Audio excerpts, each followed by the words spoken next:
There we are. We are live. Hello, everybody. I'm here with Ricky Weathers from Northwestern Georgia Cryptids group. He's going to share his experience, what is going on in his area, things he's seen and done over the years. Hopefully, some people will jump in here in a few minutes, ask questions, and it won't just be the two of us, which is all right with me, but it is just two of us talking. They can always catch it on the replay. Thank you. Like I said, God bless you for being here, helping me out in a pinch when I didn't have anybody tonight. Thank you very much. All right, thank you, Barry. Yeah, as Barry said, I'm Rick Weaver. We have a Facebook group, Northwest Georgia Cryptics. We also do a live stream each Wednesday night at 10 p.m. Various guests. This week we have the Arkansas boys is going to be on the broadcast with us. I started all this back after my first sighting back in 1981. As I was telling Barry earlier, Jeff Hendricks and myself were float fishing Talking Rock Creek, creek about 10 miles from where I live here, and we our raft went across the waterfall, and we come down about probably a quarter of a mile, and creek made a little turn, and I noticed over on the left a sandbar where a little steer corn creek runs in at, and there was something crouched over, standing there at water's edge. It was crouched over with its what I thought was paws down in the water, and I got to looking, and this thing, I guess it winded us or hurt us, whatever, but it stood erect, and when its hands come up out of the water, that's what caught my attention, because it wasn't bear paws, it was hands, human hands like ours, probably about twice the size of mine, maybe a little bigger, but this thing was covered in black or reddish brown hair. It had hair all the way down to the middle knuckle, and from the middle knuckle down was like a black leatherish look fingers, and it had 4 fingers on each hand with disposable thumbs like ours, long claw nails.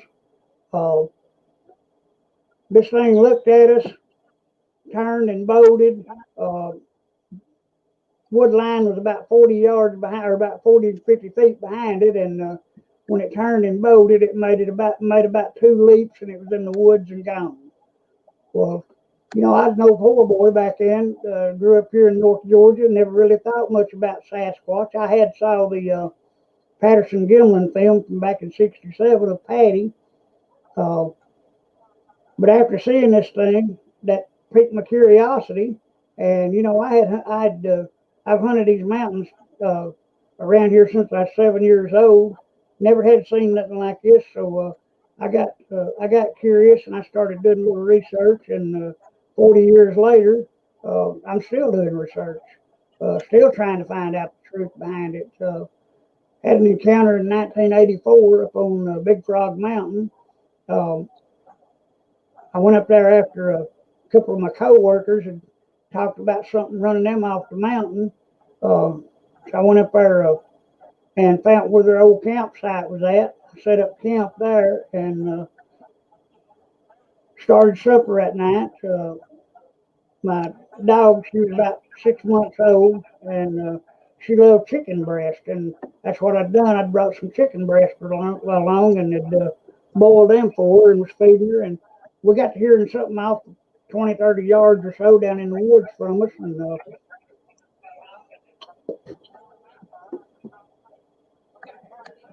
I kind of sit there and listen. The dog gets hair kind of bristled. It growled around just a few minutes and then settled back down. So I didn't think more about it. And about 11:30 at night, we got in the tent. I made bed, and we got inside the tent. Was laying there, and we got to hearing what sounded like bipedal footsteps out in the edge of the woods from us. And my dog, she raised up, and she caught something scent, and she started kind of growling. Her hair bristled.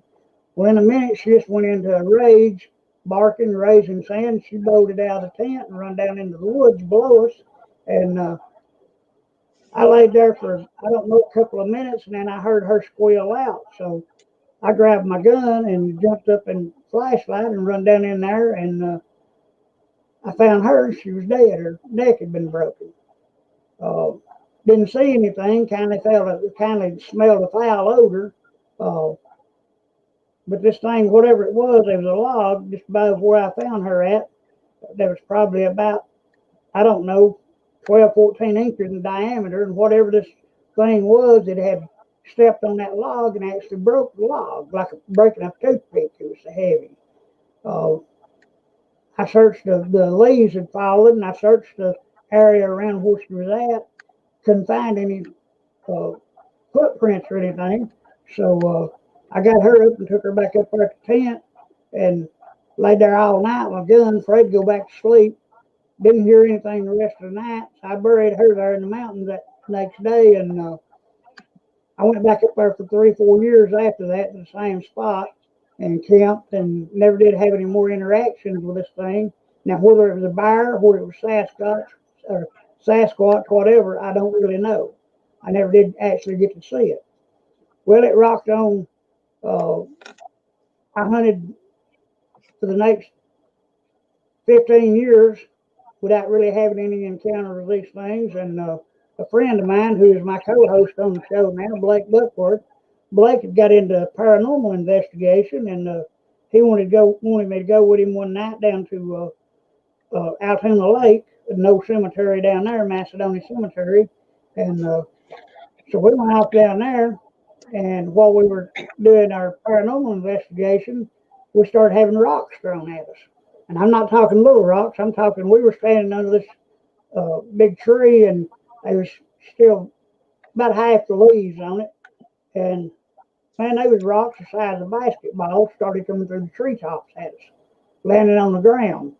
Well, after about the third, fourth rock, we run back up to the pavilion there at the upper end of the cemetery, and we're standing up there trying to catch our breaths. And Blake asked me, said, "What in the world?" And I told him, I said, "Man, I don't know." And then in a minute, this thing let out a big scream, and it scared us. And we run back to the truck or to the car, got in the car, and left. We went home and we started doing research on the computer. And like I say, this was 2011. There wasn't a whole lot on there at that time about Sasquatch and all, but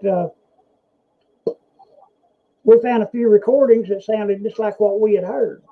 So we go back down a couple of nights later, and we take Blake's dad with us, and I think there was 2 or 3 other boys that Blake knew went along with us. And we were right back up there in the same spot under the tree, standing there talking, and all of a sudden here these rocks come back down through the tree at us. So I look around, and Blake's dad and all of them had run from down to the lower end of the cemetery. And I hollered at Johnny, Blake's dad, and he asked him, I said, "Where'd y'all go?" And he said, "Hey, man," he said, "hey, something throwing rocks size basketballs up there." He said, "I'm not sticking around." So we all go back up to the pavilion. We stand there at the pavilion, and about probably, I don't know, 4 or 5 minutes, as a tree crashes and hits the ground, it actually hits the ground so hard that it shakes the ground where we're standing. And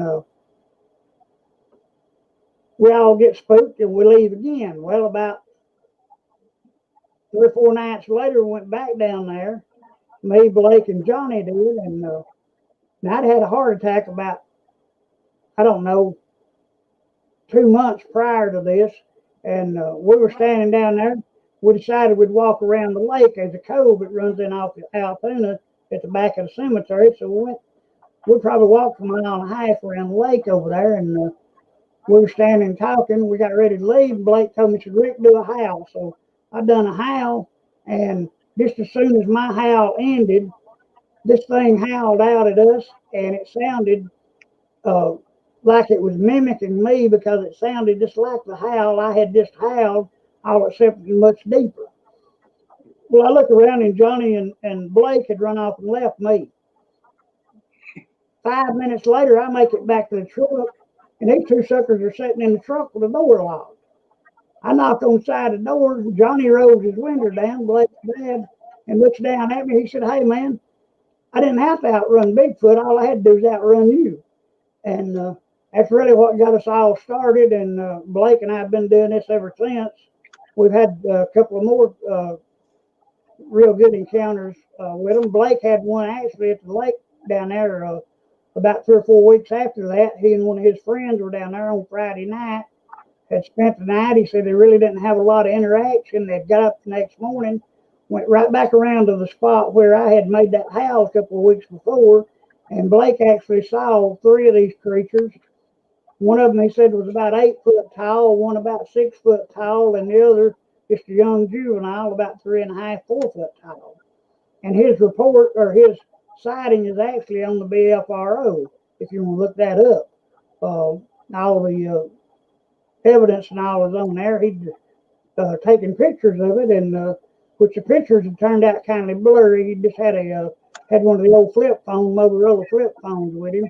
And he tried taking pictures of these creatures. They turned out kind of blurry. They couldn't bring the pixel up on the pics, well enough to actually tell what they were. But yeah, that's what happened to us there. And like I say, then after Your that, audio is cutting out on me. Just a second. okay, The how's that? audio started cutting out. It does it every now and then. I don't know if it's the internet. That ain't better. If you keep talking, it'll straighten out. Okay. You're still here with us, but then the audio is scrambled. You're clear now, it sounds like. Talk a little Okay. bit. All right. But after that, Blake and I Okay, really, I can hear you all right. okay, after that, Blake and I really got into this hot and heavy. We've been doing it ever since 2011. Basically going 2 and 3 nights a week. We've been on a bunch of camp outs. We was on one back last year over at Pigeon Mountain in Walker County. We actually got 3 on thermal over there that night. A large male and what appeared to be a female and a younger juvenile that night. They were standing across the road from our camp about, I don't know, probably 50, 60 yards from us, right at the edge of the tree line.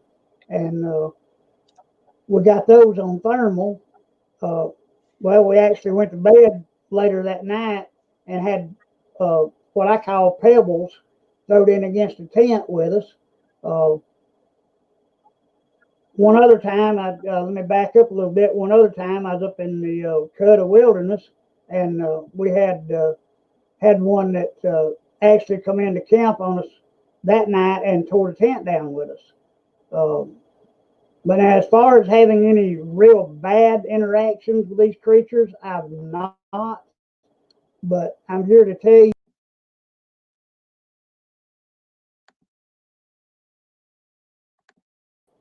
rather bad encounters with these things. And I warn everybody when I sign off every week. If you're in the woods and you have an encounter with one of these creatures, don't do something to try to intimidate one, because these things are a whole lot bigger and a whole lot stronger than what we are. We found trees where limb breaks in trees all over this country where these things had broken limbs 10 foot off the ground, some of them 12 foot off the ground, and take limbs 8 and 10 inches, snap a limb and twist it. And these things, and most of them we found like that, we found them, going in one direction. But when you take a creature the size of that, of what they are, and with that type of strength, and you get out here and you do something to just actually try to intimidate one, you're going to come to a bad end. That's my opinion.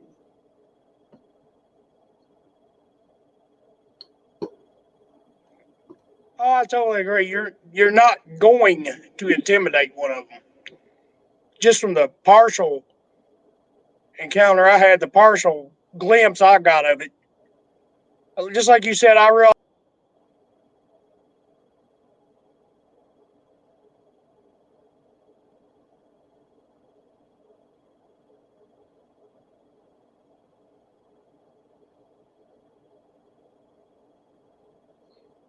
Hey man, if you still got me, I was going to say, just from that glimpse right away, I realized it was a lot bigger than me. oh My yeah, I internet's mean, acting up here. I think it's all on my end. What's that? Oh, these things, man. Like I said, the sheer What was size that? of them. That's the sheer size of them, the sheer bulk of these creatures. Man, you're right. You're not going to intimidate one. You're going to make one mad, and that thing's going to hurt you. Is what you're going to do. Oh yeah, if you make one mad, God help you. Now I've been lucky both times I had the partial encounters. They were within one time probably 30 or 40 yards, the other time probably 50 or 60 feet, and it went the other way. It didn't want nothing to do with me. But and I'd have never known it was there if it hadn't vocalized and took off. But That's right. what you were saying about their sure size and strength, like I said, the first time I was out there, it dawned on me as I'm standing there watching whatever it is crashing down through. Eventually, it kicked into me. You're standing here with not so much as a toothpick to defend yourself, because I was in my yard and it was on the other side of the fence line. What are you going to do if it comes back? And nothing is what I would have done. But Hey, what that's you was talking about throwing rocks the size of basketballs, and there probably ain't too many human beings alive that could lob a rock the size of a basketball any distance outside of like international strongmen contests and stuff like that. oh I don't no, and think any of them are out there in the woods throwing rocks at you and your friend. this and that night at Altoona that we got those rocks that size thrown at us, the wood line was like 40 yards or 50 from where we were at. So this thing was hurtling rocks, and we never saw it, never got a glimpse of it. This thing was hurtling rocks, probably at least 50 to 60 yards the size of basketballs at us. And you're right, there's not a man alive that I know of, other than what you say, one of these international bodybuilders that would actually be capable of doing something like that. Well, I don't think even they could throw it that a rock that size that far. Like I said, No, you no. watch the strongman contests and stuff like that. They might throw it 20 or 30 feet, maybe 15 or 20 yards tops. They're not throwing them 50 or 60 yards. No, no, you're not. And you know, And I've where, had people, as I wouldn't call it super, I always go ahead. I've had people tell me, on the broadcast that I've interviewed, I've had people that I've talked to out here in the woods, run up on people, get talking to them. They make out like these creatures are just dumb apes out there running around if they do exist. Well, let me tell you something that happened to one guy that I was talking to. Uh, he told me that he had been going up to Tennessee. He didn't divulge the area that he was going to, other than it was a state park. So he was going up there and parking area there where we had to park at, and having to walk in about a half mile to where he normally camped at. All right, he said that he'd been going up there 2 or 3 weeks, and I reckon going there doing some fishing. But he said that every night that he was up there, along about 10:30, 11 o'clock at night, something got throwing rocks in at his tent. Well, he said this went on like for 3, 4 weeks him going up there. Well, he said that he had decided he went to Walmart and bought him a bucket of tennis balls and took him up there with him. Well, he said Friday night, sure enough, said about 10:30, 11 o'clock, he got in his tent, and here come the rocks. They started throwing rocks at him. Well, he told me now he got out there and took them tennis balls and started throwing them up through the woods. And he said he could actually hear these things running back and forth through the woods like they was chasing these balls. Well, he said by about 1 o'clock he went to bed, didn't think no more of it, got up going to leave the next day. And when he got back down to where his car was parked at, there were 6 or 8 other vehicles in the parking area where he was at. All right, he said every tennis ball that he had thrown was on the hood of his car, lined up in the row across the hood of his car. Now, you tell me if these are just dumb apes out there running around the woods with no sense about them, how they would have actually known to have went down there in that parking area, picked that man's car out, and done the tennis ball placement on him. Well, me personally, that tells me they were watching him from the time he got out of his vehicle the first day he got there. Like he said, he'd been coming there for a while. They remembered him, actually recognized, remembered him and his vehicle this car belongs to this guy. They took those tennis balls back there and put it just on his car, not anybody else's, right? Right. That's human level intelligence, or borderline at the very least. That's exactly right. That's exactly and for the people that, oh, it's just a big dumb ape. That's exactly right. That's exactly right. Well, I was going to say, people, it's just a big dumb ape out there running around, because Mom kind of believes it's just a gorilla. Well, I would warn those people, you realize a gorilla could rip your arms off and beat you to death with it. That's exactly right. And these things are probably 5 or more times stronger than a gorilla. I mean, even small primates like chimps and what are they, the bungaboo chimpanzee or something like that? One of the smaller chimpanzees they consider 3 or 4 times stronger than an adult human right. man. Those things, And those are only 3 or 4 feet. The chimpanzees is actually Now extrapolate out. There's actually documented cases of a chimpanzee killing men. So now you take a creature the size of a chimpanzee and it's stout enough to kill a man. Can you imagine what something 3 times, 4 times its size could do to you? Well, I've heard and read reports where people talk about, we jumped in our car to try to take off, and something lifted the rear end of the car off the ground and stood there and held it. We were spinning tires and not going anywhere. Right. Right. Now, actually, once again, there's a few men in the world that can lift the back end of a car off the ground and hold it there, but not many. And most of them got better things to do than run around in the woods messing with people. Exactly right. Well, now, which is a good way to get shot, regardless of how big and strong you are. I interviewed a guy a few months ago that's actually got a YouTube channel, or not a YouTube channel, but a Facebook page. I can't remember the name of the page right now. Mike Patterson's the guy's name. I'm sure Mike won't mind me using his name on here. But Mike had an encounter back in 1989. He and a bunch of his friends. He said they were just young teenagers at the time, or well, older teenagers. But they were out partying one night, and they actually had an encounter with a white Sasquatch. And he said they all were lucky enough to make it back to the truck that they were in.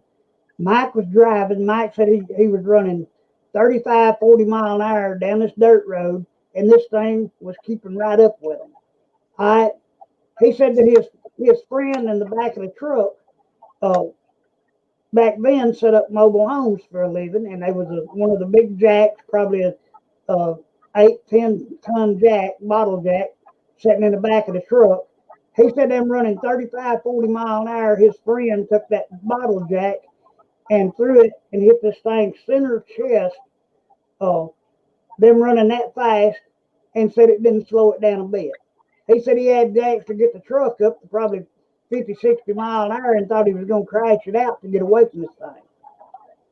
Now, man, you tell me, with the speed. I've heard Michael's report somewhere on YouTube or something. I'm familiar with the story you're telling.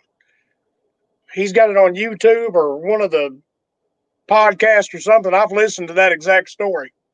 Right. Yeah, anything that could take a jack that size in the middle of the chest, never mind from a moving truck, just me or you toss it at it and hit it in the chest, it would knock a full-grown man down probably.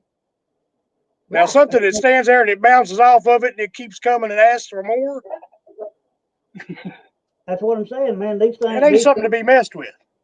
That's exactly right. And you take the you take the human factor, human instincts, even animal instincts, especially if they've got their young with them. If you get between one of these things and it's young one, there's no telling what this thing will do to you. You know, you do not want to have an encounter with one of these things. And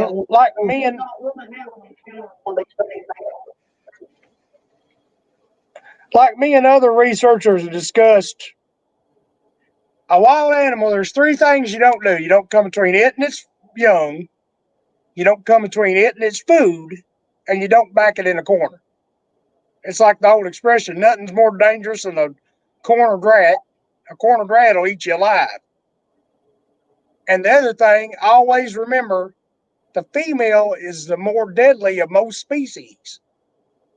That's And I always exactly. joke, if you don't believe that, just look at humans. But the women will Oh, kill you quicker than the men will. But yeah, most definitely. just like a lion or a bear, if you get between them and their cubs, you're living on borrowed time. That's exactly right. And I'll tell you another thing. You know, 90% of people that you talk to of non-believers in this species will tell you, "Oh man, all you've seen a bear." Well, I'm gonna tell you something. I have hunted these woods, these mountains through here. I've hunted out west, all over the United States in the past 40 years, and I'm gonna tell you right now, I have never seen a bear that can stand erect and run 30, 40 mile an hour. There is no way. A bear is not coordinated enough to stand upright and run like a human does. And these creatures, I have heard them.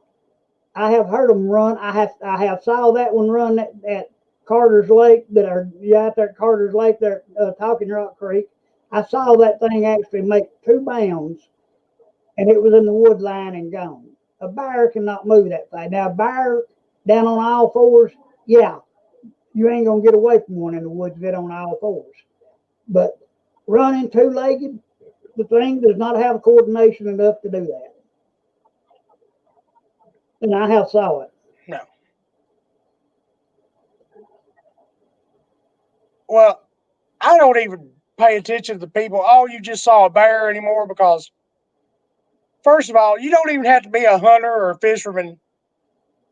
Everybody above the age of 10 or so has been to the zoo or watched a nature documentary of some kind on TV, cartoon, kid show, something. They know what a bear looks like. So when you get witnesses out in the woods, let alone some of these guys like yourself that hunted and fished for years and years, people know what a bear looks like. If they tell you it wasn't a bear, then it wasn't a bear. And I'm talking about people that like yourself, that get a good look at it, not something. Now, like my partial viewings, I saw something big and hairy crashing through the trees. Well, somebody said, "Well, it was a bear." I know as well as I'm sitting here it wasn't, but they could argue that was a bear. But for somebody like you that saw it straight on, you know what a bear looks like. It wasn't a bear. So, like I said, I just ignore that when they try to tell an experienced hunter or fisherman or anybody that got a clear look at one in broad daylight, it was a bear. No, it Well, wasn't. I mean, we know what bear looked like. Like I said, even if you don't. I'll take it. I'll take it even farther than that. I actually run a taxidermy studio, professional taxidermy studio at Chatsworth, Georgia, for 11 years, full time. That's all I've done for a living for 11 years. I've done that, and I mounted probably, I don't know, I'd say probably 150 buyers while I was doing it over that 11-year period. And the body structure, the autonomy of a buyer is no way whatsoever does it look like a Sasquatch. I have saw them both, and there's no way. Now, a bear with the hide off of it and it hanging upside down, you might walk up and somebody with no experience might confuse it with a man hanging there. But as far as those things standing erect and stand in the woods, there's no way that I myself would mistake a bear for a Sasquatch or a Sasquatch for a bear, or vice versa. There's no way.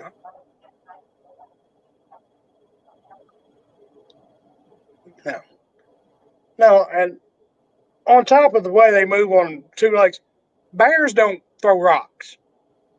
No, Nothing no, else in the woods that I know of throws rocks. no. You have to have something with a I mean, disposable you could thing. argue a squirrel or something like a tree could maybe knock pebbles, fling them at you with its paws or something, but they're not throwing basketball sized rocks. No, Well, I'll tell you another Like I instance. said, I don't know if anything, human included, can do I'll tell you another instance that we had happen to us back in probably 93, 94 up on Grassy Mountain. We were staying in a friend's cabin up there, right up on top of the mountain, and there was something come in that night to the back of the cabin, and I first thought it was a bear, and it may have been, I don't know, but the cabin was a cedar-sided cabin. That will whatever this was come in, yanked 19 boards off the back of that cabin. This wretch grabbed them and yanked these boards, probably I'm gonna say 8, 10 foot length boards, yanked them from off of that cabin. Tore them slap off there, threw them down through the woods, let out a big roar, and by the time we got our guns and stuff and run out of the cabin, it went back down through the woods. You could hear it on 2 feet running. Still this day, we did not get a look at it. Don't know what it was, but I went around there the next morning and we actually saw a track, well, a partial track that was the front part of the track is what we actually saw. It was where this thing had stepped in the edge of a mud puddle there at the back of the cabin. This thing had stepped. It had left about I'd say probably 4-inch impression in that soft ground. The very front part of the foot had it had 4 toes and a big toe. Looked just like a man. The front part of the track looked just like a man's track, other than it was probably 3 times the size of any a man that I've seen as far as the width and what the length was from the bend of the foot to the front of it. So what it was that tore the boards off there, I don't know. Normally an old bear tears boards off a cabin like that. I've seen them do it, but you'll find claw marks. We found no claw marks whatsoever on that cabin. That's exactly what I was thinking.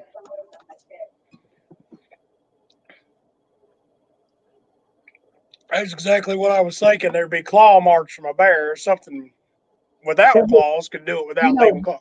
We're up to 3 live viewers. I was going to give them a chance if they want to jump here and ask any questions they got so far. I don't know if they will or not. Sometimes people sit here all night and watch and don't say a word. I said, we're up to 3 viewers. I was going to give them a chance to jump in here and ask any questions they'd like to so far if they want to. I don't know if they will or not. Give them a minute. There might be a little bit of delay for me saying it. And I get the same thing. Yeah. Well, while we're waiting to see if they got any questions, just to further talk about size and strength, I always get a kick out of the whole, it's somebody in a costume. I just want to slap these people. You realize there's only a handful of men on Earth that are over 7 foot tall, let alone over 8 or 9 foot tall. They really get rare then.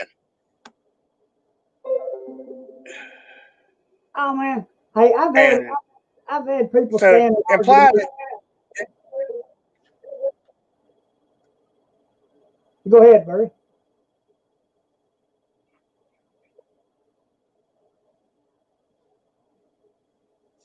The audio's cutting out for a second. Oh, you're still there, but I can't hear you. I don't know. Can you hear me now? There you are. Okay. Yeah. Yeah, I've had people argue to me, oh, it's somebody in a costume, wearing stilts. Well, now you tell me who in the world is going to be out there on a set of stilts, nevertheless in a full Bigfoot costume running through in a gorilla costume. Right. I can't buy that.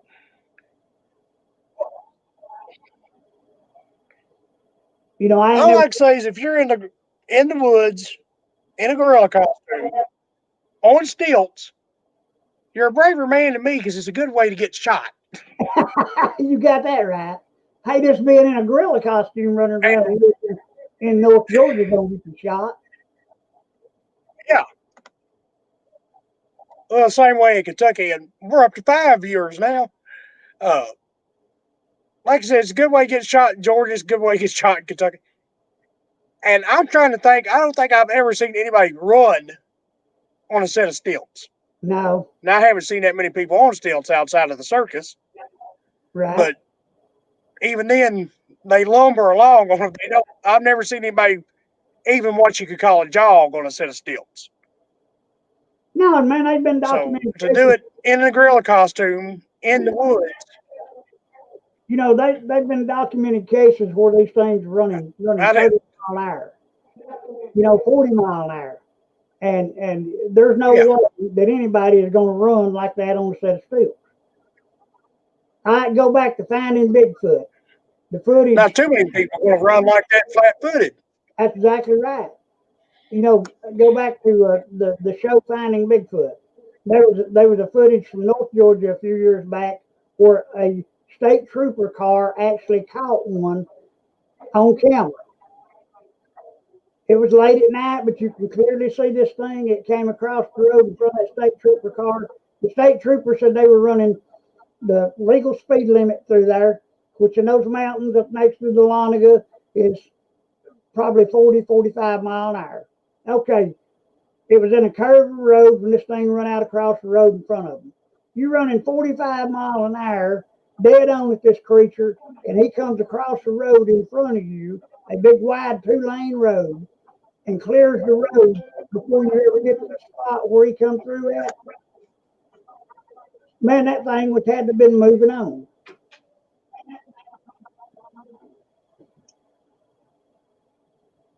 Just a second, I saw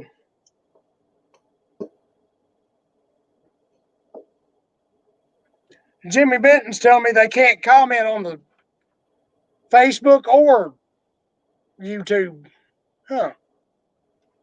People watching can't comment. I don't know what's going on here. Huh. I've had that problem of mine too. 1 second, let me see.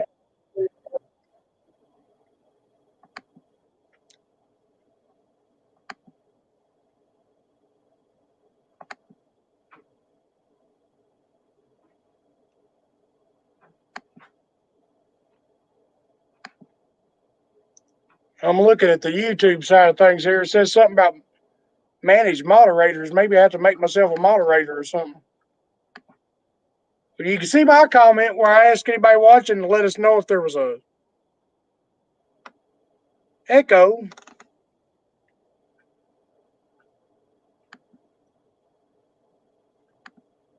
1 second.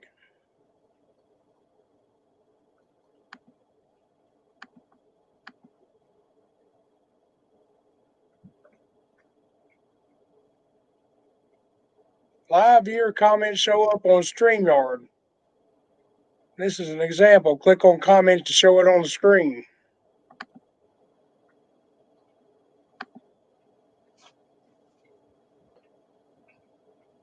There's where I put on about the echo.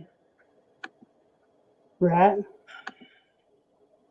Huh. They may have to come onto the StreamYard.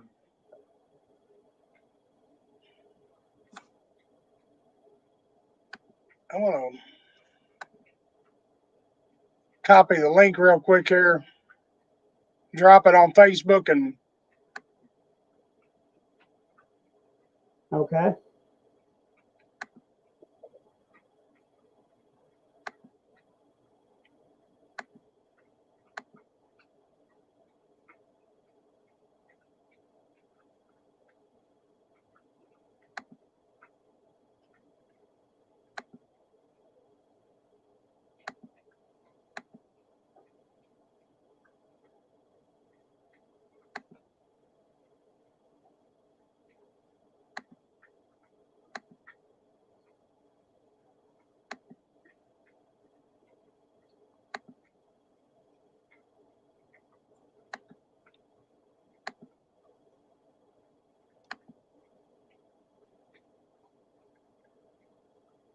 Give me just a minute. I'm going to try to straighten this. Now, the Arkansas boys hunting and fishing said sounds good here in Arkansas. Can you see the comments I'm putting up on the screen there? Yeah, I just saw it. Yeah.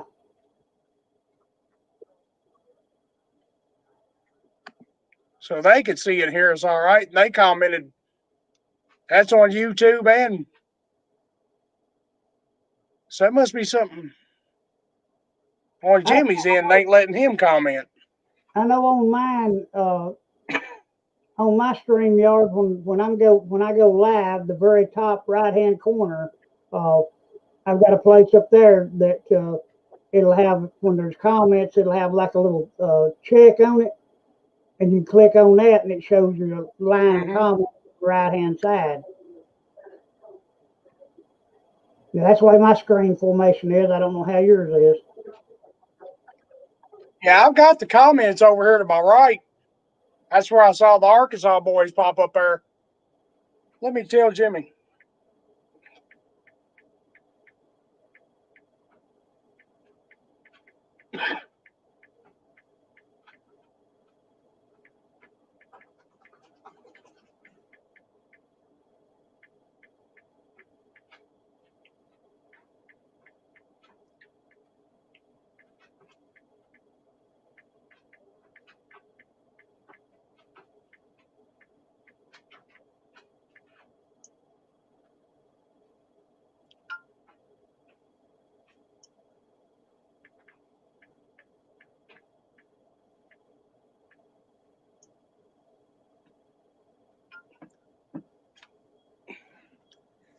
I'll let him know that Dave was able to comment.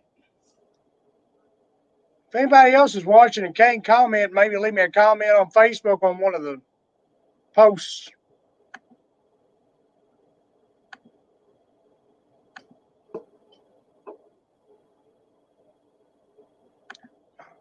So where were we was talking about people running on stilts is the last thing I remember. Oh yeah. There's no way, like I said. No, you don't run through the woods on stilts. I'm getting a little feedback on mine here now. Because Now, I remember. go ahead. What's that? Oh, I said go ahead. I remember one account I got. A couple of boys, one of them I worked with, was out with some girls in a meadow. And they said that it was doing what young 20 somethings do. And they said they looked up the top of the ridge line. They saw these big pair of green eyes. Said that, and the boy said they looked as big as golf balls. And he said they looked like they were a foot apart. He said whatever it was standing up there on top of the ridge watching us. Then it took off running. He said, but the weird thing was it ran around this ridge line and sloped down into the woods. He said the eyes were facing us while it was running this way. It was looking, the eyes stayed facing them the whole time it was running parallel to them. And I've tried that in the daytime, running through a field or not even running, just walk. Try looking this way and walking that way without tripping over something. No, Let alone doing it in a good run. Yeah, running into trees and anything else in the woods, man.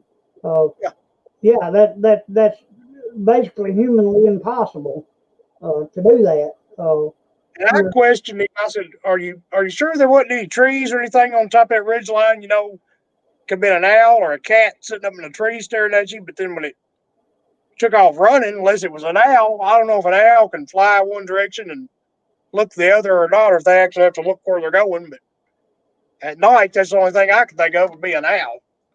And still, their eyes aren't as big as golf balls and a foot apart. No, I saw a lot of owls at night like that getting eye shines, and I haven't saw any that far apart either. Now that place up at Blue Ridge we go to, we up there back. I think it was long in February of this year, February or the first part of March. We were up there camped out, me and Blake was, and you have a lot of people say that they hear these things mimic owls. Well, that night up there, we were doing an investigation. We actually had what sounded like two owls calling back and forth to one another. But Blake asked me, said, "Is that owls?" And I told him, I said, "Well, man," I said, "I'm going to tell you something." I said, "The way that sounds," I said, "the only way that could actually be owls was if they weigh 500 pounds apiece." I mean, that's how deep throaty these sounds was. But yet they did sound similar to an owl call. I hate to do this, but I'm gonna run in the other room to check something real quick. I'll be right back. Just be a minute. All right.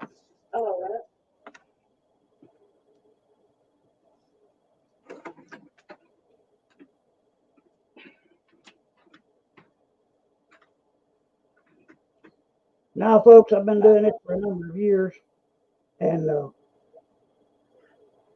you know, whatever investigation that I go on, every encounter that I have, I learn something new about these creatures, whether it be from their footprints, whether it be what they feed on, whether it be what they how they actually get around in the woods.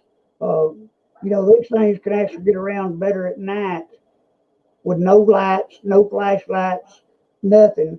They can see to get around better than we as humans with flashlights, with all our high-powered technology we've got, even using night binoculars, whatever, night vision binoculars. These creatures can still actually maneuver through the woods better than we can, and then with nothing but just their eyesight.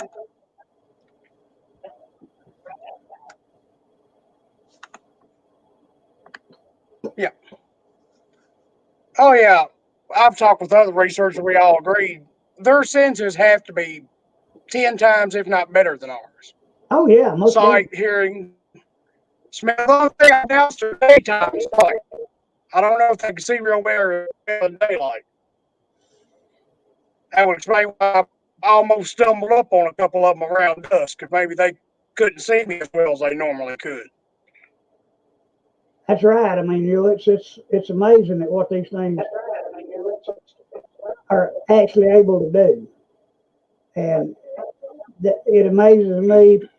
And what really amazes me is people actually think that these things are dumb apes out there running around. Man, when you can actually be there 1 minute and be gone the next without us being able to detect where you went, how you maneuvered around. I mean, it takes something with a special ability to do that. Mm-hmm. I've had people tell me that they've interacted as far as mind speak with these things. Well, I had one occasion a few years back. I was in South Georgia. Okay, it says the echo started again. It says it's on my side. Yeah, I just saw that.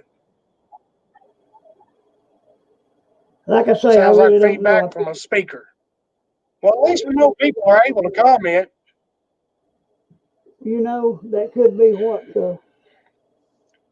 I wasn't hearing it that bad right now. Hang on 1 minute. Let me try something.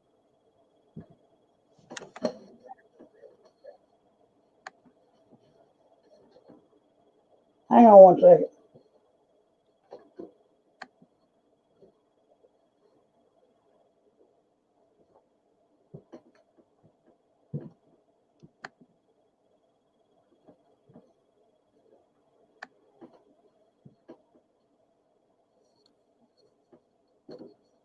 Barry, can you still hear me?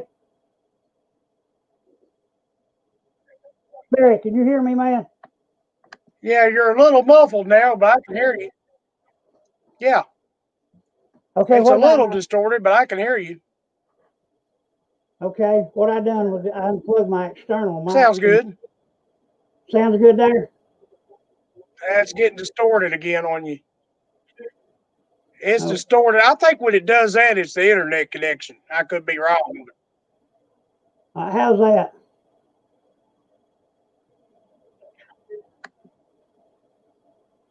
Is that any better? Keep talking a second. Okay. A little bit. what I done, I Better? unplugged my speaker. I've got my speaker sitting here next to the computer, my big speaker. So I unplugged it from my computer system, and I'm thinking maybe that might have been where my echo was coming from. Yeah, it's clearing up. It's still doing it a little bit, but I can understand you. Oh, okay. I cut out there. All right, I was trying to adjust this mic in a little. Is that any better? Yeah. Okay. Yeah, it cleared up. It just does it every now and then, whatever it is. Oh, there you are.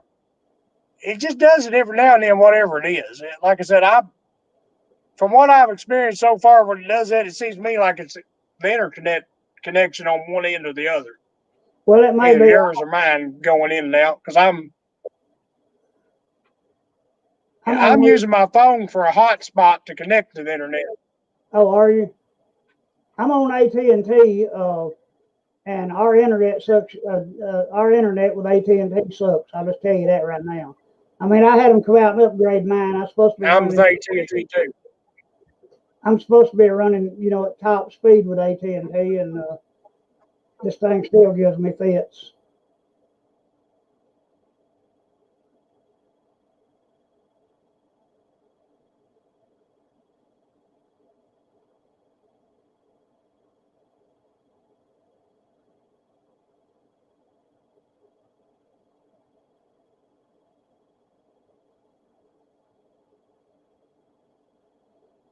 All right, maybe y'all folks can still hear me out there. I think Burry's faded out on there for a minute, but it's to me it's amazing at what these creatures can actually do. Amazing to me what people try to play these creatures off as being. See, it kicked me completely out of the studio right there.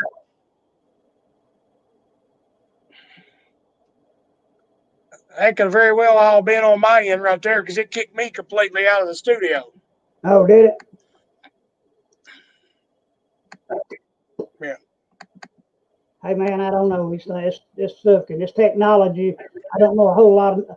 I always tell everybody I'm just dangerous enough, to hurt myself with this stuff.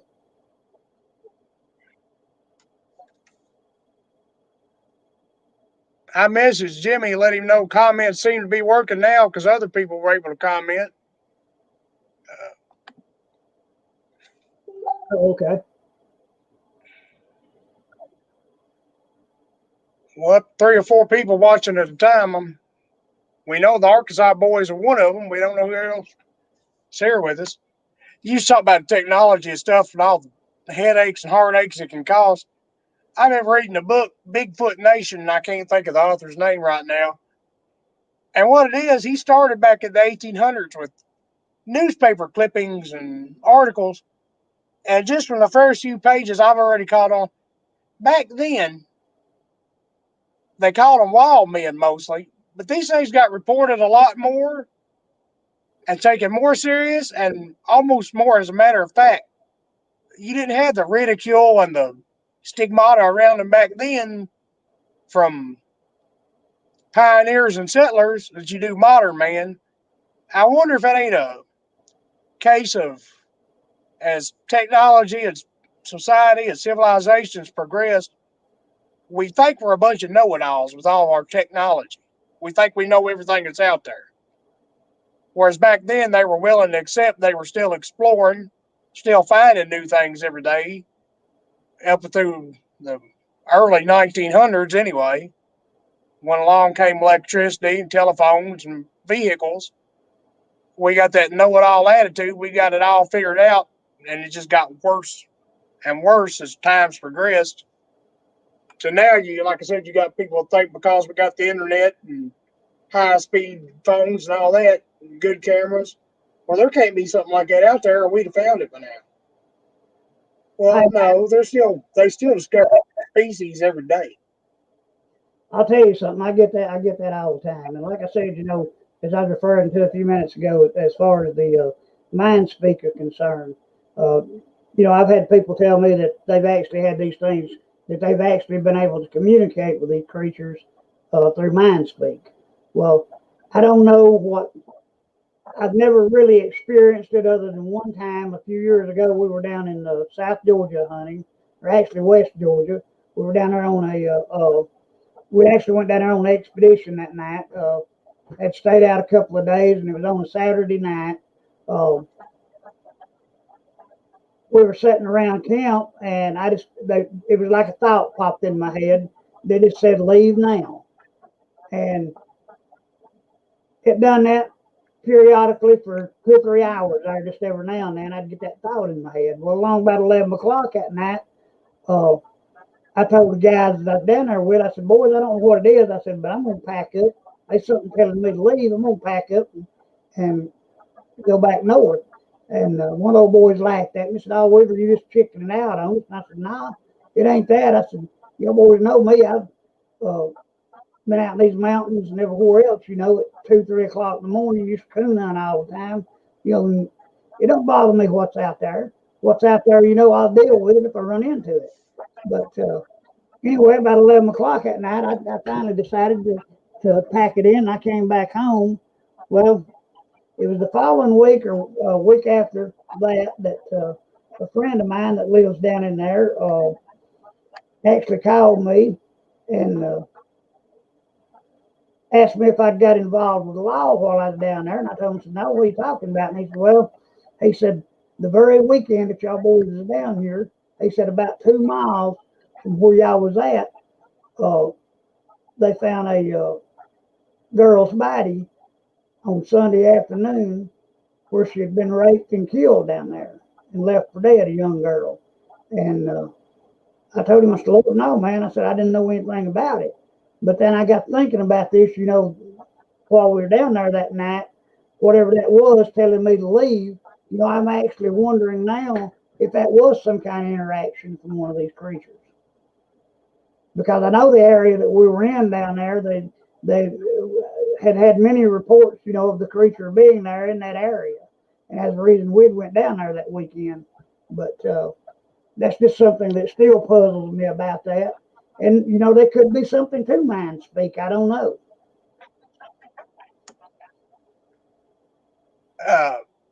As far as MindSpeak, my biggest problem with that is if these creatures are telepathic, they can hear your thoughts and project theirs into your head and all that. And that's how I understand telepathy and MindSpeak anyway. You hear a lot of reports where it was just surprised to see me as I was to see it. Well, if something can read minds, how in the world do you sneak up on it and surprise it? Well, I'm going to tell you That's something. that's the first thing that pops in my head when I hear that. Yeah, I know. Like I said, But I'm going to tell you something. These creatures, as from my own experience with them over the years, you're not going to go in an area where these creatures are at and them not know you're there from the minute you step out of your vehicle.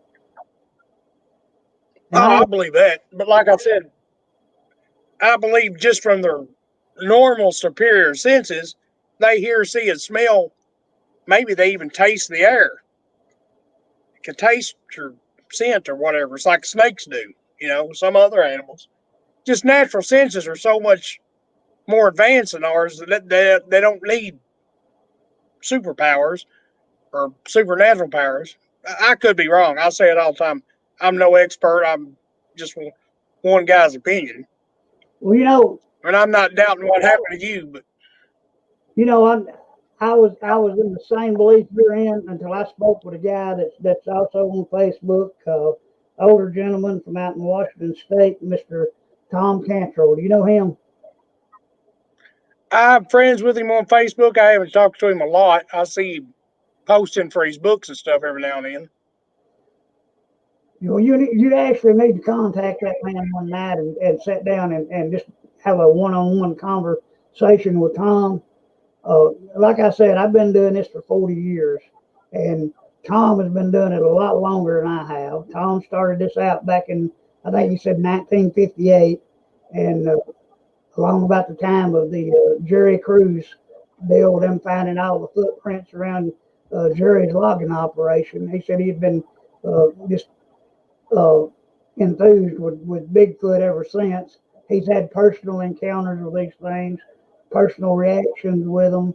Uh, and he told me that he wholeheartedly believed that they actually possess the ability to actually uh, speak to you telepathically.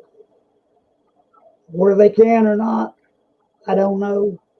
But Tom knows a lot more about these things than I do, and I'm not gonna, dispute the man's word. I'm not going to dispute your word or his word. Like in your situation, that something telling you to get out to go. Now, just off the top of my head, being a Christian, a religious person, that could very well have been a guardian angel Well, warning you. you're exactly right. It could have been. It didn't have to be a Sasquatch speaking to you mentally. It could have been a guardian angel Well, it or could. the Holy Ghost itself or just your own intuition. But because I know everybody's had that. You drive down the same road every day, you come to a fork, you can turn left, turn right, and take two different directions to get to the same destination. Maybe one's a little bit quicker than the other, and this road's a little bit better, but it takes a little bit longer. Or this road's a little bit crookeder, but it'll get you there a little bit quicker. Well, every day you turn right at this intersection. Every day. Take the easier way. And then one day you pull up that intersection and just, like you said, loud and clear, you hear go left today.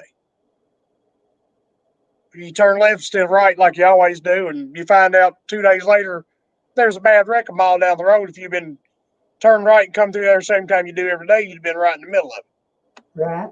Or that's just one example. I mean, everybody has stuff like that happen. No, I agree with you on that. I agree with you on that completely. You know, I'm a Christian man. I may not live, the way I actually should at times, but I try my best every day. I give thanks to God every day. Uh, with my own experiences I've had through life, you know, uh, in 1985, I had to have open heart surgery. Okay, I had it done at UGA in Alabama. It's getting a little off the subject, but it's going on along with what you were saying there. I had to have the surgery done in UGA in Alabama. Well, the doctor came in and stood beside my bed and told me, said, son, 3 years ago, uh, he said, they're actually going to use a human valve in my heart, a cadaver valve, they call it. He said that they really, he said up until 3 years ago, he said, we did not have the technology to do this.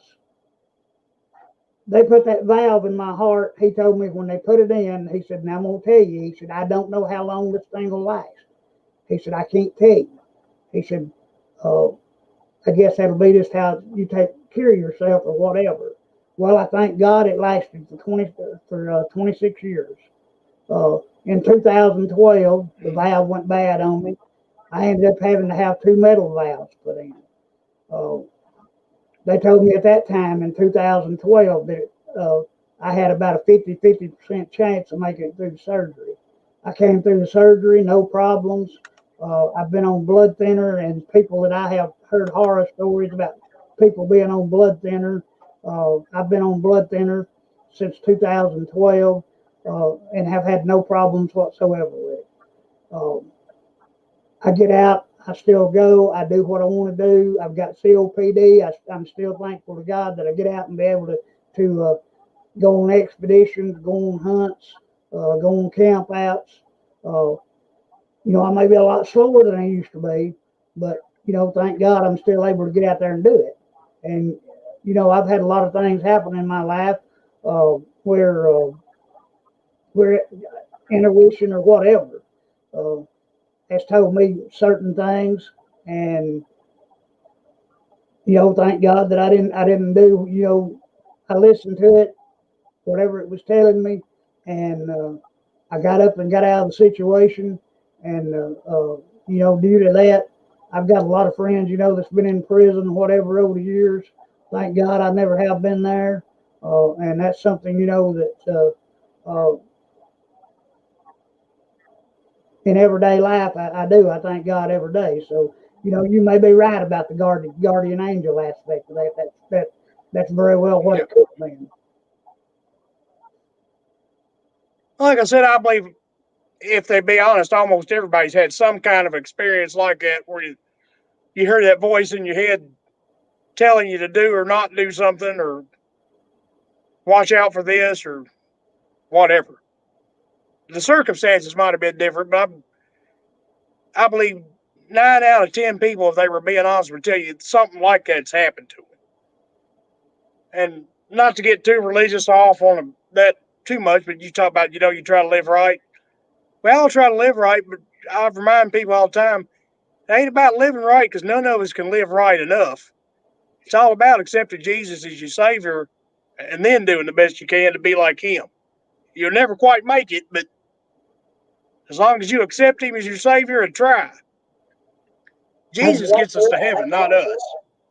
that's right. Well, that's one thing I done when I was 14 years old. You know, and I have a lot of people that have told me that believe in this once saved, always saved deal. Well, I can't go along with that myself, but that's whatever someone believes as far as their religious convictions. But I think just because you're saved, that don't give you a free pass to get right on in there. I No, think you still gotta. I think you still gotta be uh, an honest man and try to do things you got on. to live it. Yeah, basically you have. So I'm saying, don't just talk the talk, walk the walk. But Right, like right. I said, I don't want to get too people didn't tune in to listen to us talk about religion. Though they Right, should have known it was coming if they know me at all. But right. But uh, now getting back to the Bigfoot aspects of this, all I can tell people is when they're out there in the woods, just be careful of what you do. If you encounter one of these creatures, just back out of the area and give it to them because you're in their home, you're not in yours anymore. That's what I tell everybody. I agree, and that doesn't just apply to Bigfoot. That's any wild animal. If you run up on a bear or cougar, or of course, according to Fish and Wildlife, there are no cougars east of the Mississippi or black panthers. Yeah, But if you run up on a cougar or a black panther, same thing, any wild animal, a coyote, a black panther, a cougar, back up. Don't push your luck. And some people accuse me of pushing my luck because I'll go out unarmed. Of course, I'm right on my own property. It ain't like I'm 30 miles up in a national forest somewhere or up in the middle of the Ozark Mountains. But yeah, don't push your luck with these things or any wild animal. We got a question from the exactly Arkansas right. boys. That,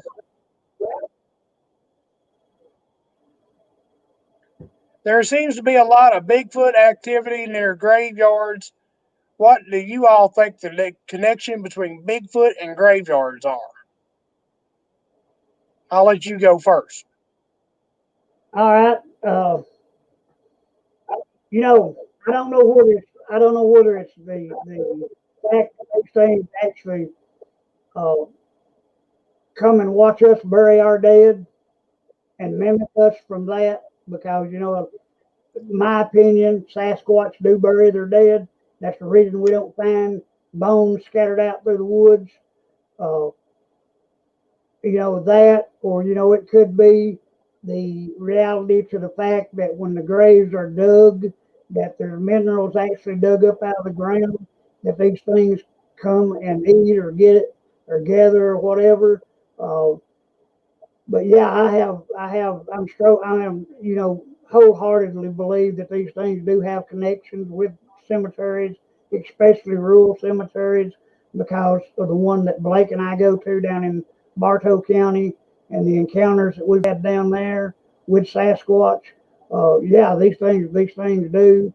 And whether I'm wrong about them coming in to get the minerals or the grubs, or whatever out of the ground, I don't know. But I do think these things hang around and watch us as we bury and honor our dead. And I think that's one thing that actually draws them to cemeteries is because they actually know that this is a place, of rest for us. And I do believe these things actually bury their dead. They mimic us in doing that. I agree about the burying the dead part. Now, I'm not sure if they mimic us. Maybe some Native Americans tribes buried their dead. Some of them burnt their dead on funeral pyres, just like the Vikings. I was going to say, I don't know if they learned it from the Native Americans or the Native Americans learned it from them, because I'm not sure who was there first. But I agree with that. They bury their dead. I've talked to Bobo from Finding Bigfoot about that, and he agrees with me. Maybe not just bury their dead, but old caves, old mines, anywhere you can put a body in there and then put something up over it, kind of block it off like a cave or a mine, which I believe they use cave systems and mines for shelter and transportation underground. It would Okay, explain a whole lot. I've talked to. But back to the graveyard thing. Okay, go ahead. There's two or three things that went through my head when they asked about the graveyard. Well, first off, I'd be interested. I never considered the part you talk about minerals and grubs and stuff being dug up. It'd be interesting to see if activity around a graveyard picks up when a fresh grave is dug. But there's one aspect of the whole thing I always tell people: be careful, make sure it's Bigfoot you're messing with. When you start seeing them around graveyards with red glowing eyes and stuff like that, is that a Bigfoot? Is it a Sasquatch? Or are you dealing with something more, even further off on the supernatural? You know, Satan and demons are the great deceivers. Who's to say they can't take the form of a Sasquatch? Oh, people like Bigfoot.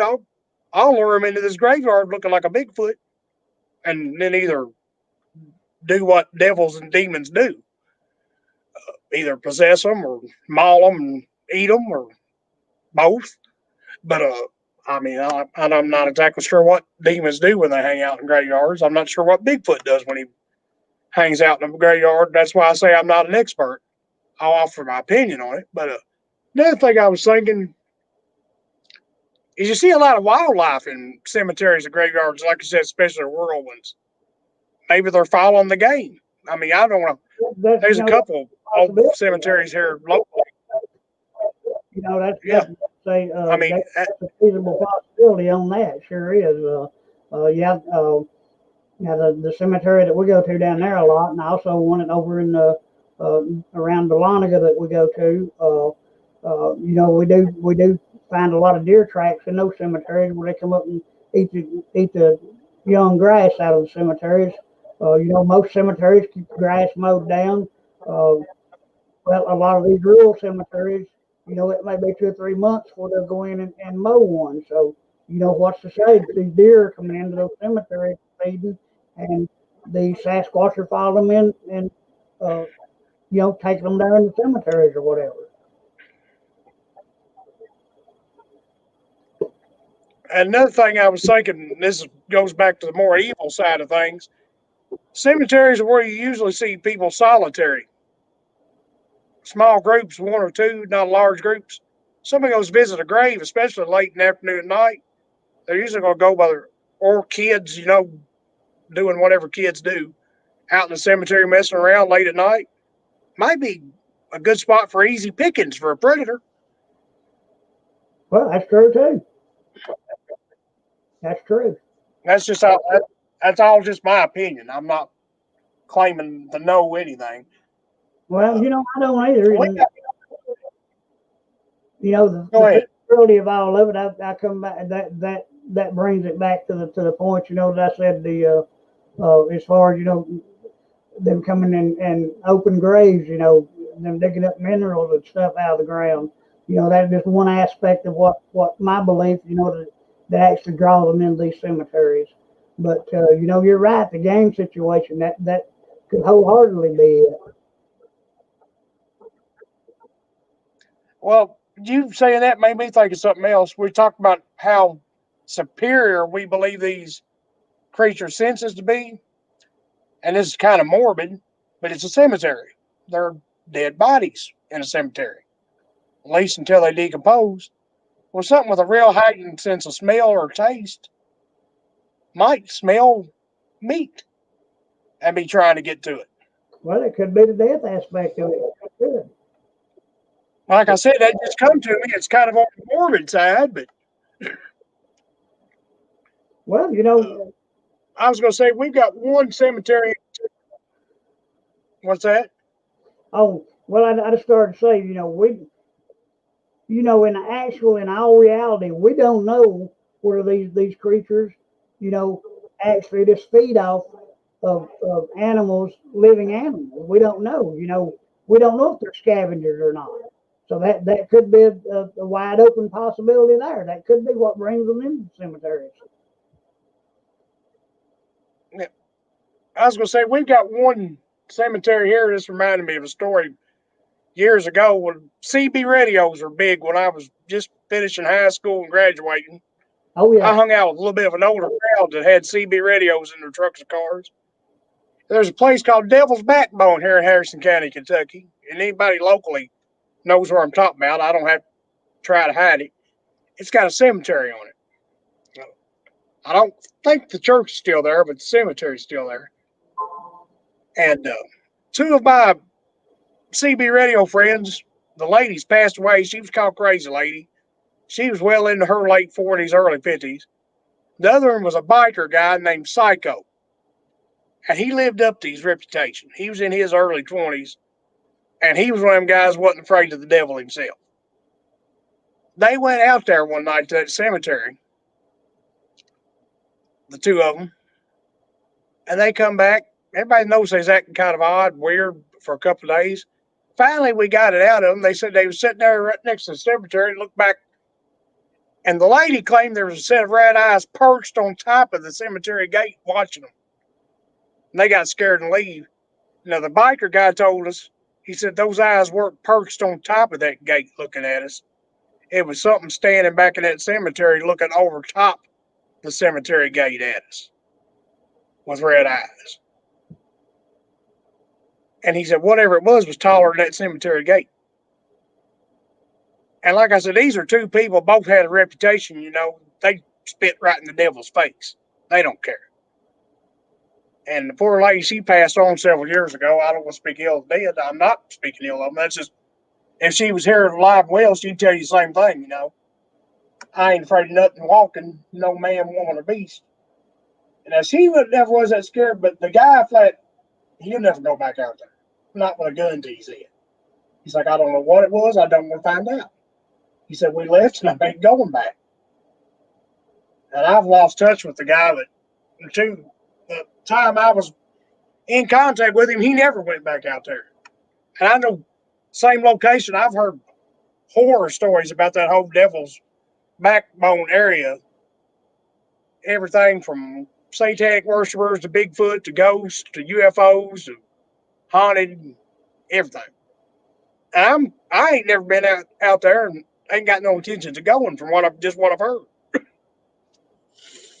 But that's the only real cemetery experience I've heard of, and I can't say that was Bigfoot. All they saw was a big pair of red eyes.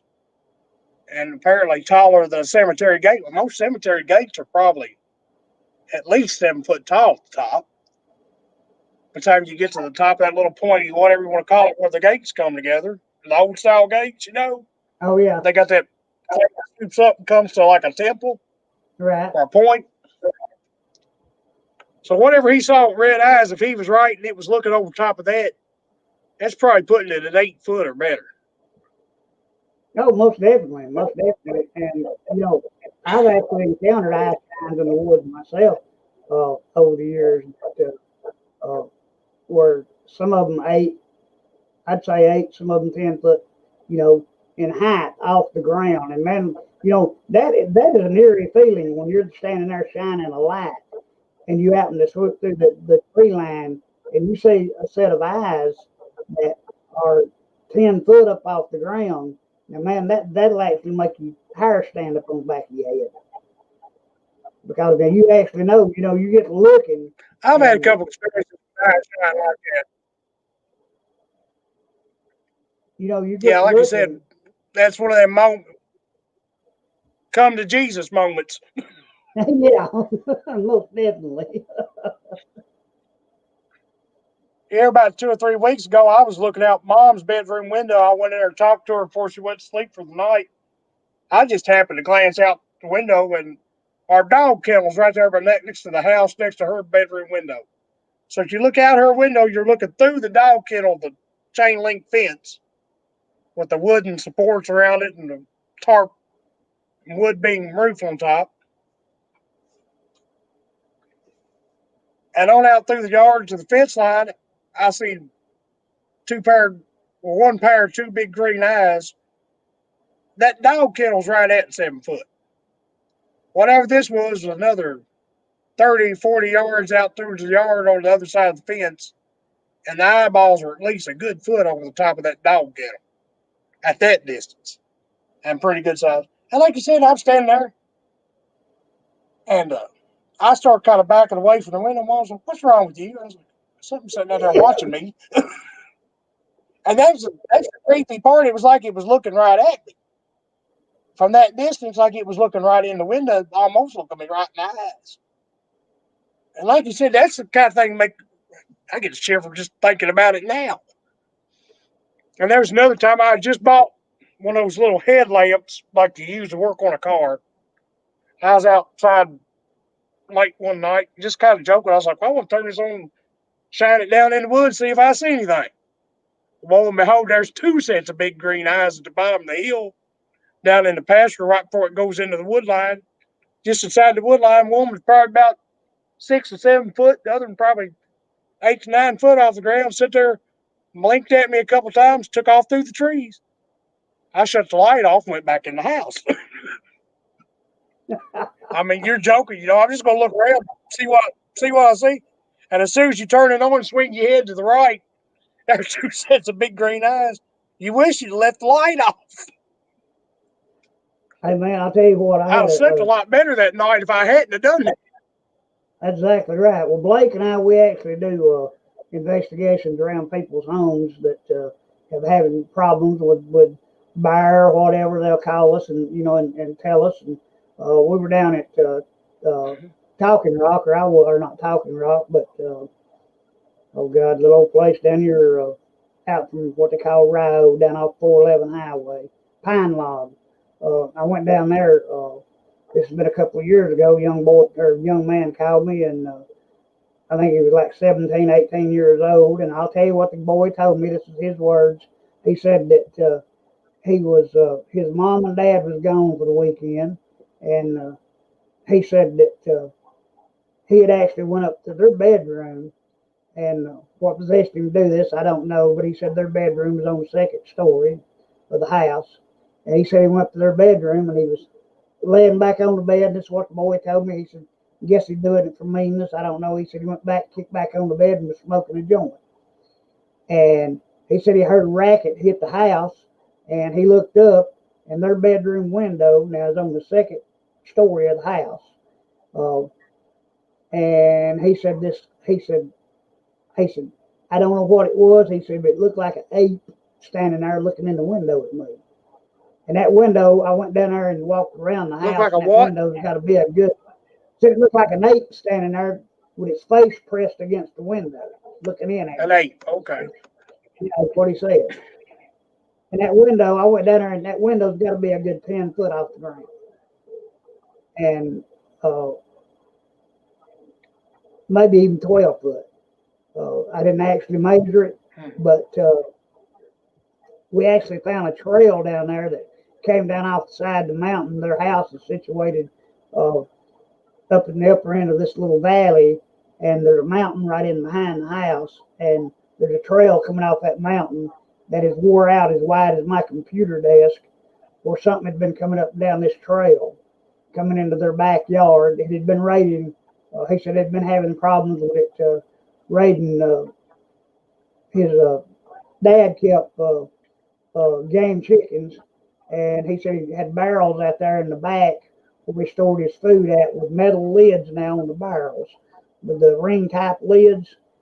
And whatever this thing was, had been coming down there and had actually been taking, not destroying the barrels like a bear would do.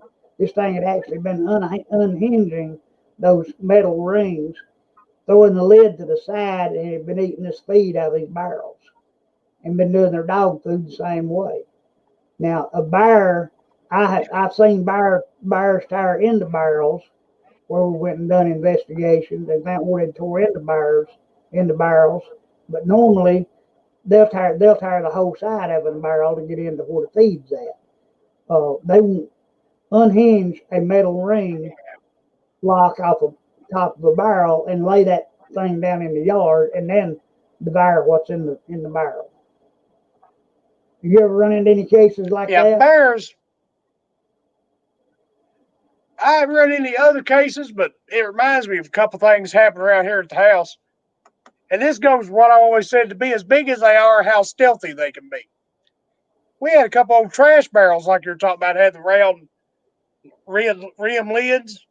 Right. Something kept getting into them. Mom's like, oh, it's raccoons. Because here in north central Kentucky, you don't really have a whole lot of bear. You have a random one wander through every now and then.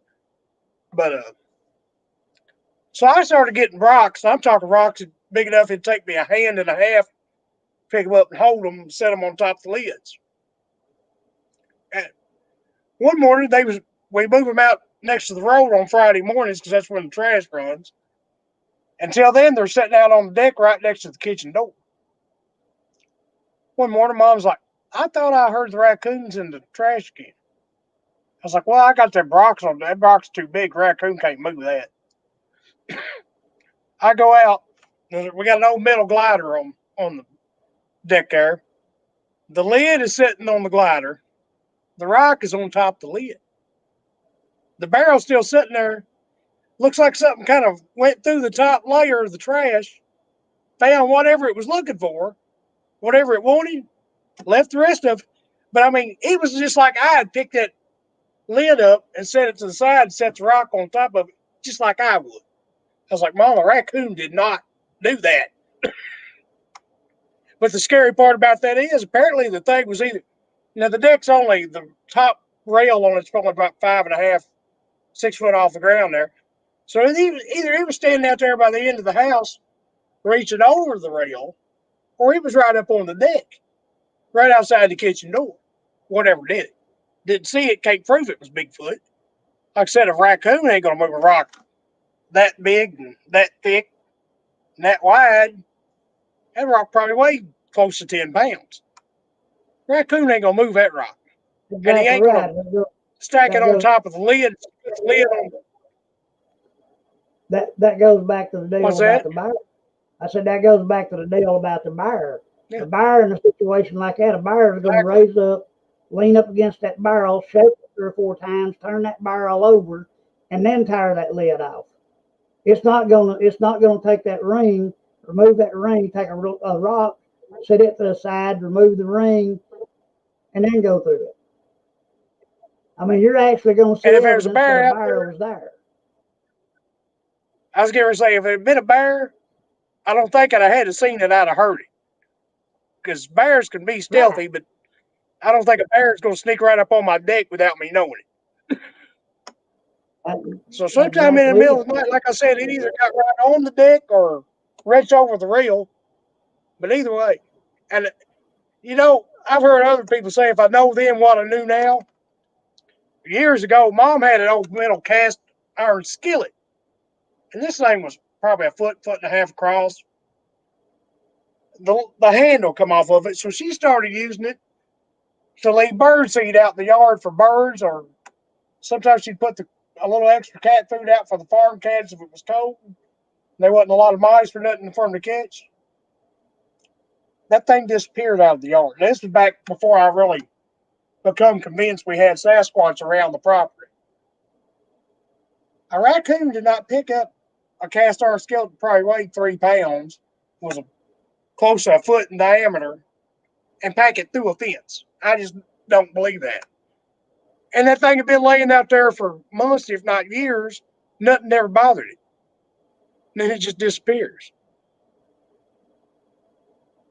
You know, it's the little stuff sometimes. Everybody always looks for the big evidence, the footprints, the tree structures. Sometimes it's the oddball little stuff that goes on.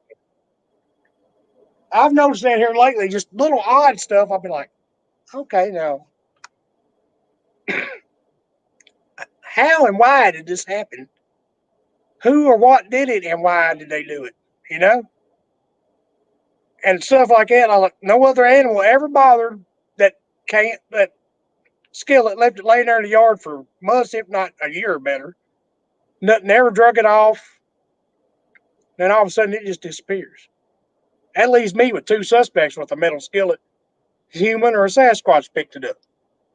Same way here. I had a lady call me a few months back. Well, that's been 2 or 3 years ago from over at LJ, and she told me she'd been having problems about things being actually taken from her backyard. And she said that she had a one of these blow up beach balls laying in the backyard. Uh, she said that thing, she went out the next morning and the ball was gone. All right. She said about maybe 2 3 days rocked on. Um, she went back out.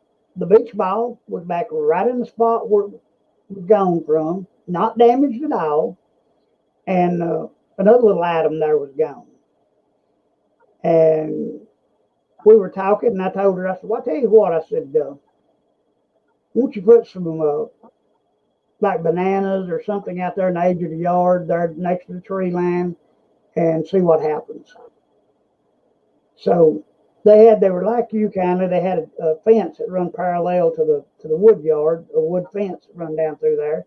And she took some apples out there and set them up, 3 of them, I think is what she said, on top of these fence posts.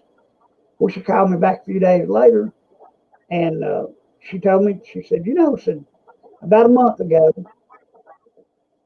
my daughter had a baby doll out there in the backyard. Well, she'd been playing and left it in the yard, and that thing come up missing out of the yard. She said, well, I went out this morning to check on those apples. She said, all 3 of the apples was gone off the post that I'd put them on. And she said, there that baby doll was, laying up on top of that center post. And she asked me, said, now, what in the world would do that? And I told her on the phone, I said, lady, I said, give me your address, I'll come over and check it out. I said, it sounds to me like you got Sasquatch activity.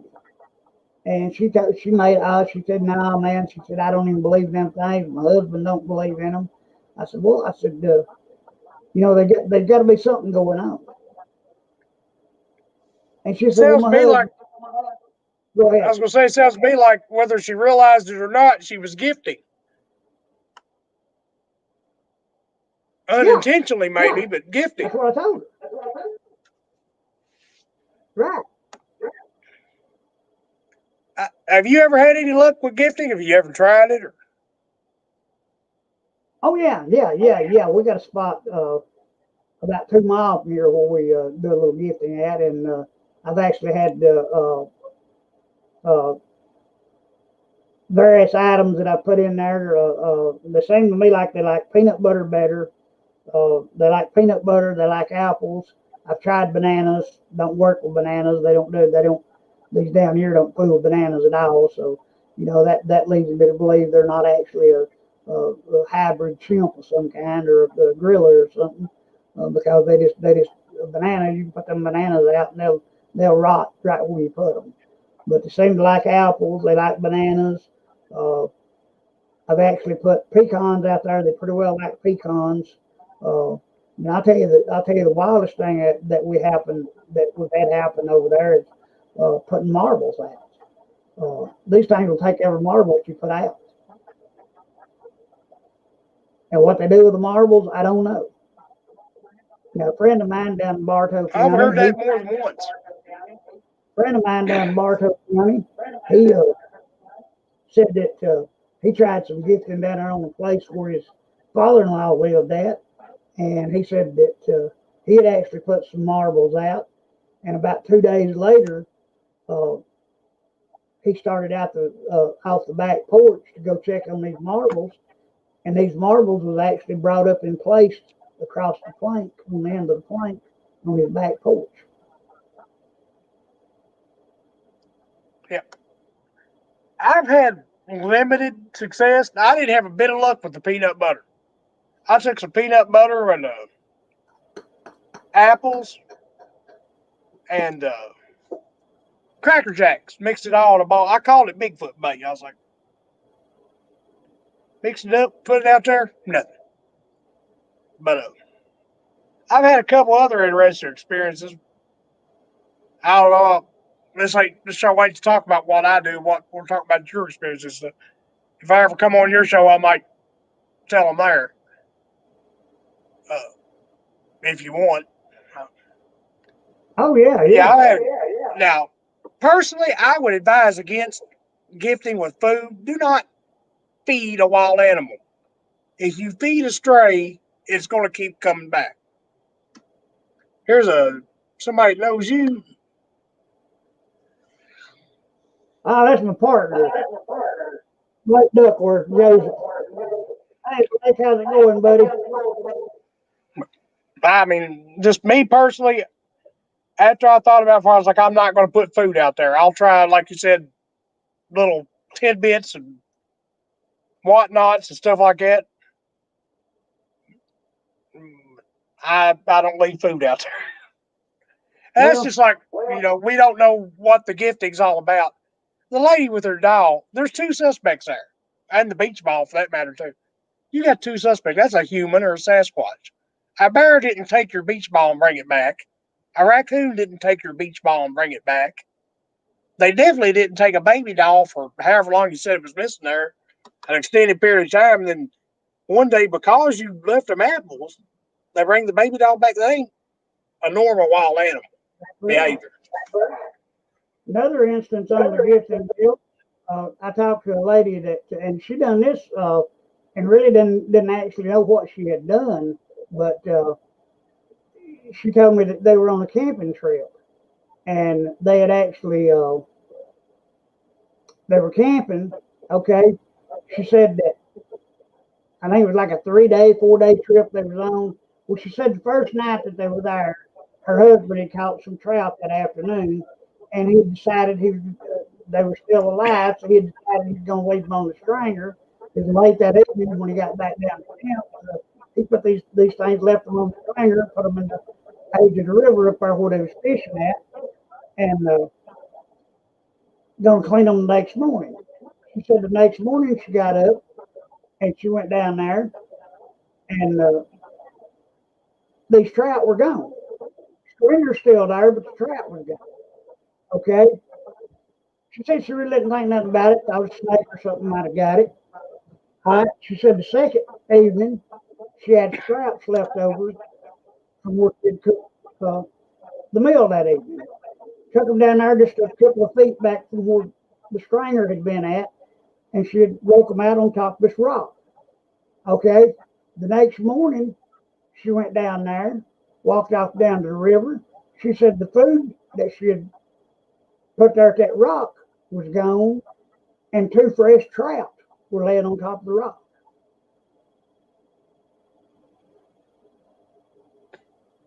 Well, once again, that ain't normal animal. Normal animals Behavior, don't no, make exchanges. They'll take something you leave, but they're not going to leave something in its place. exactly right. That's human or close to it level And why, intelligence. and why these creatures do that, I don't know. The only thing that, and I'm just getting, like I tell people all the time, I'm just my best guess based on my personal experience and what research I've done. They have to have learned it somewhere, be it That's from the exactly Native right. Americans, uh, somewhere along the way, somewhere back through time. Maybe they had a better relationship with humans. I know some Native American tribes, depending on where and what tribe you're dealing with. My grandfather was half Apache, and I wasn't into Bigfoot when he was alive. I wish I had been so I could ask him about it. But I knew though the Apache had a blood feud with these things. It was kill on sight, kill or be killed. Them and the Apache absolutely despised and hated one another. Now some other tribes seem to live fairly peacefully with them, and I've even heard Native American stories, legends, folklore, whatever you want to call it, Well, they traded back and forth with them, just like another tribe. And like I said, they Well, had to learn. You look at it on one thing, if they're as intelligent as a human, then they probably recognize the value of bartering. We got something they need, they've got something we want, trade. If they're it an might, animal, it's taught behavior, you know. If I go up there to take this and I don't leave them anything in return, they'll start leaving me the apples. But if I take my fish in place of the food scraps like you talked about, I get more food scraps. Well, I mean, you could train a dog or a cat or any kind of halfway intelligent animal. You could train them, you know, treats. Here's a treat. For this behavior, you get a treat. There's another comment.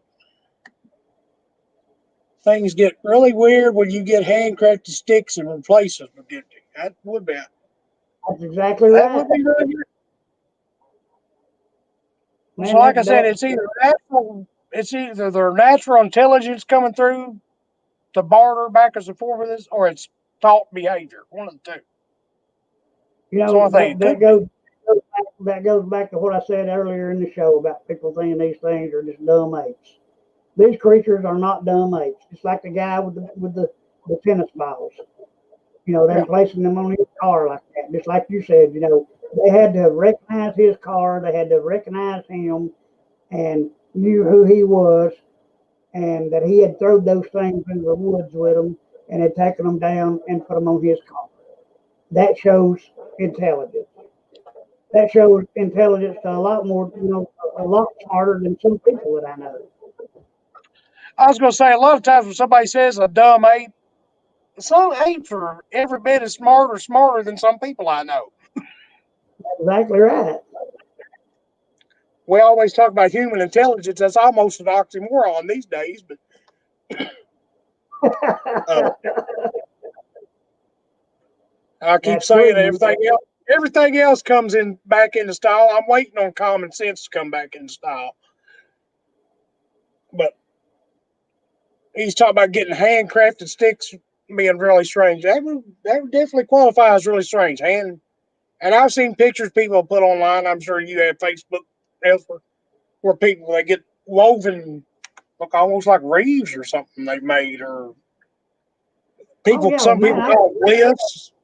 We've actually found areas uh, up on Blue Ridge, over on Johns Mountain, areas where these things you'll find stick structures and you'll get to looking and up in the trees where the tree limbs are actually woven together, where they take these things above these stick structures and they'd actually weave the tree limbs together and make patterns out of the tree limbs. And I've actually seen that take place. So when I've you only see seen stuff like that, I've only seen one go thing ahead. that I found a couple of X's, small ones and stuff. The one thing I found that I'm 110% convinced wasn't natural. This was Bigfoot activity, tree structure. There's an old water break that runs down over the hill on the other side of the property. It's pretty steep, but about towards the bottom of it, there is an arc, what I call an arcway. There's two small saplings, one on each side of the arc of the water break. I'm trying to place my hands where you can see them. They go up, arc over that waterway, that water break. They're twisted and woven together at the top. And I'm talking at least 12 foot off the ground, probably closer to Oh yeah, 13 man, or 14. we And run into people that. try to tell me that that was a cyclotronic wind or whatever they call it. I was like, well, then why didn't you touch another tree around them? There's something bigger to the Bigfoot phenomenon than what we understand. I agree. Oh, most definitely. We've been kind of hinting at that all night. This will be as good a time as any to go into it. From your experience, your research, your best guess, and I always say that's all any of us are doing when we answer this question. Your best guess, what are they? Well, you know, there's a guy in California that we know. We've actually interviewed him on the show. Well, actually, the former group that we was in, we interviewed him on the show, and he actually had DNA where he had actually sent hair samples and I think skin samples out, had them tested at a reputable lab there in California. I actually saw the paperwork on it from the lab itself. And the mitochondrial DNA, which comes in on the mother's side, showed to be human. But now the DNA coming in on the father's side showed to be a what they call it, unknown primate. Unknown primate. Yes. I'm pretty sure I know what researcher you're talking about. I'm not going to name drop. I've met him once. He come to CryptiCon. If it's who I'm thinking about, I've got 1, 2, 3, 4 of his books laying around. Can you see that?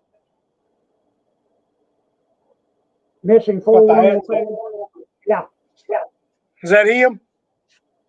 Mm-hmm. We talking about the same guy? No, it's not. It's not. Oh, because he did a similar DNA study with a group. The I haven't read it yet. I've got his book over there. The Hookah Project. I listened to him speak on it. And they got similar results. Unknown male primate for the male side of things. Right.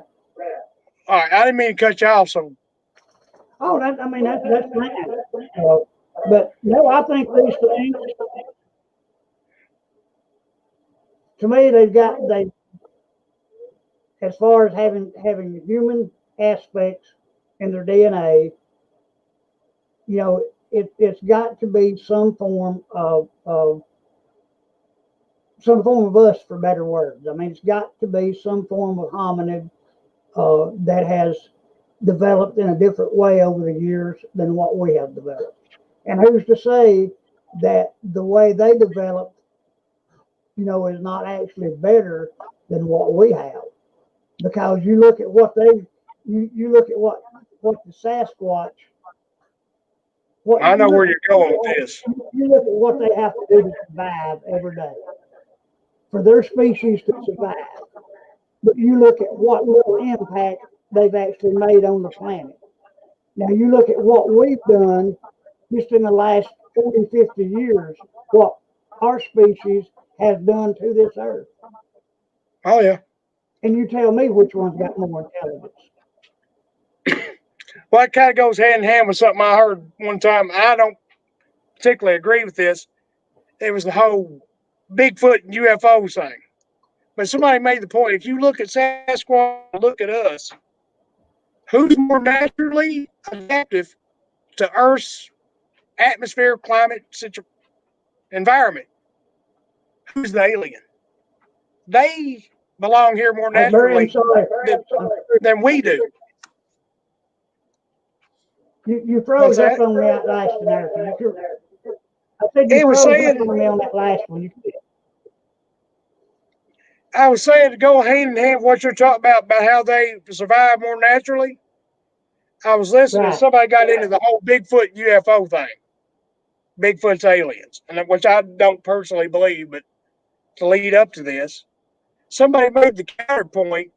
If you look at humans and Sasquatch, who's more naturally adapted to Earth's environment? Sasquatch.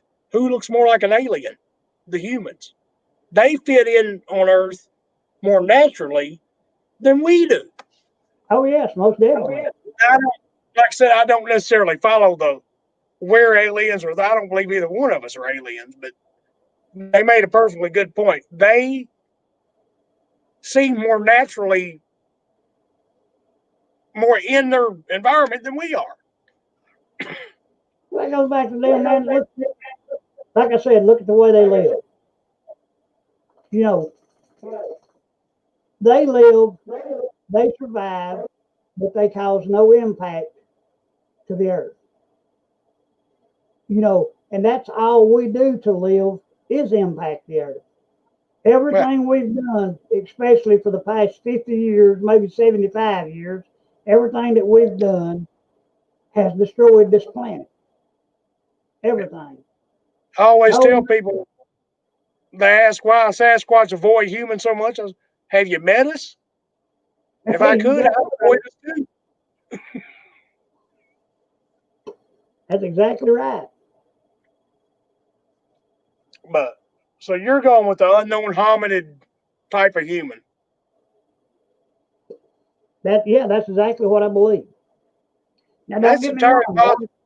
A lot of people go back to this Gigantopithecus theory, and they do that off a jawbone, a piece of a jawbone, a piece of a tooth. They go back to Sasquatch being after that. Really and truthfully, science has not, they've proven that there was a giant ape back then, but they have not proven whether that thing actually, whether he was bipedal or whether he was like an ape and run around on four legs. We don't know. Yeah. Oh, they don't want to get me started on science and evolution and all the evolutionary. And here is the key word: theory. Evolution is still a theory. They've never proven it, and it's got holes in it I can drive my pickup through. Like I said, I don't go there. They don't want to get me started on that. Well, I've got this. I've gotten in some pretty heated arguments with some evolutionists. that goes back, to the Bible itself. Yeah. In the Garden of Eden, when Cain slew Abel, okay, Cain was put out of the Garden of Eden. Said he went into the land of Nod, and there he knew his wife. Okay, according to the Bible, Adam and Eve and Cain and Abel, their descendants, was supposed to have been the only ones on earth at that time, the only humans at that time. So tell me. I've got a slightly different take on that, but Okay, God created the earth in 7 days, right? Right. Well, he created the whole earth. Mm-hmm. The narrative of the Bible comes from the Middle East because that's where Jesus and the apostles and everybody else in the Bible lived, in the Middle East, more or less, Middle East, parts of Africa and China. North America was still here going on. God created life on earth. The North, I always tell people, North America wasn't an add-on that he created day 42 or whatever, a suburb that he added on day 42 or whatever. North America was here on day 7 too, and there was life on it all over the world. That's just the way I look at that. We didn't hear about it in the Bible because the people telling the Bible lived in the Middle East. There was nobody from North America there to add their 2 cents worth into the Bible, but they were around. Okay, go back to the barren land bridge, and this is what everybody comes to on its conclusion, as that Sasquatch had to come across on an ice bridge over to the New World. Now, do you how's your theory on that? Do you believe that? Not necessarily. If you think about it, like I said, if God created life all over Earth at the same time, it could have been here all along. But that goes to the point: Sasquatch aren't just seen in North America. I mean, you got in Well, you got them Russia, all over. China, Nepal. China. They've been seen on 6 or 7 continents, so they didn't have to cross over somewhere else. My deal goes back to that phrase in the Bible about Cain going into the land of Nod, and there he knew his wife. Okay, even if life was created over in this part of the world, at the time of Adam and Eve, who's to say that the life that was created was like them? Exactly. Because God said that he made Adam in his image. Mm-hmm. And he took that rib bone from Adam and made Eve. Yeah. Now, my take on the biblical Bigfoot connection is the Nephilim. It says in Genesis 6:6, I think it is, they were giants in the days of Noah and after. I tell people all the time, David and Goliath come after the flood. Goliath was after the flood. And he had, I think, 3 brothers that were bigger than him because they were half Nephilim. They were Nephilim offspring. And there's another race in the Bible called the Troglodyte, and at one point, God ordered the Israelites to go into their lands and wipe them out. And they were supposed to be bestial and live in caves and stuff. So you got the Nephilim, and one of the reasons Sodom and Gomorrah were destroyed, it says the Nephilim committed sins against man and animal. Well, you got Bigfoot, which 9 out of 10 witnesses will tell you looks like a combination of a man and an animal. So you got these descendants of the Nephilim. Now, that was 2,000 some odd years ago when the Bible was going on. You think about Adam and Eve, Moses, always point to people like Moses and Methuselah, how long they lived. 8, 9, I think Methuselah was right around 1,000 years. They had to have some kind of superior genetics, something that caused them to live a lot longer than modern man does. And we become, as you go down through the 2,000 years of generation, we become watered down. We're not as pure as the first man, Adam and all them were. They had something we don't. Same with the Nephilim descendants. Bigfoot's usually top out around 10. Every now and then you hear one around 12 foot. They wasn't 14, 15 foot tall like Goliath or some of the other giants in the Bible. But over the years, as their bloodline got watered down, they got smaller and weaker. And the humans of the time in the Bible pushed them out of society, prosecuted them, killed them every chance they got. They may eventually have pushed them into the wilderness, and that's when they crossed over to North America. And another researcher, Hal Lane, made a real good point about a tablet they found in somewhere in Tennessee, I think he said. Tennessee, or might have been in Georgia. And his theory was that Joseph chased the giants out of the Middle East to North America. But that's where I get my whole biblical connection with the descendants of the Nephilim and the troglodytes. They fit the description. And I know you said you were going to be interviewing the Arkansas boys. Will Right. Wendell Burroughs be on there with them? Yeah. He's got a real interesting take on the Bible connection, too, you have to ask him about. You can watch my episode I did with him, or you can wait and ask him in person. It's a little different from mine or yours, either one, but it's a biblical connection. I won't tell his story, but. And that's my take on it. I'm convinced they are a watered down descendant of either the Nephilim and or the troglodyte from the Bible. All right. Now, the Nephilim, from my understanding, were what? The fallen angels. Yeah. Now, is that correct? Yeah. From what I understand, yeah. Okay. Where would the human aspect of this come in? Through the fallen angel? It said that they made it. They were jealous of human women. That they came to earth and they made it with human women. And that's where Sodom and Gomorrah, like I said, there's a part talking about they committed crimes against man and animal. Now, make of that what you will, what exactly the crimes were. But when you consider everything else that went on in Sodom and Gomorrah, it kind of fits the. You see where I'm trying to kind of. Right. I'm trying to keep it. Right. PG. Yeah, I see where you're going with it. You see what I'm trying to dance around here? Right. Hey, man, it's. That's just my opinion or theory. No expert. That's right. I admit all the time I could be dead wrong. Let me ask you something here, and I'm going to have to get off here in just a minute. But what's your feelings? I have people tell me every day in doing my research. Blake does. Everybody that I know has had people, say that if these things exist, why have we not found a body? Or if they exist, why hasn't somebody killed one? Or I've had people tell me, oh, I'd kill one for research.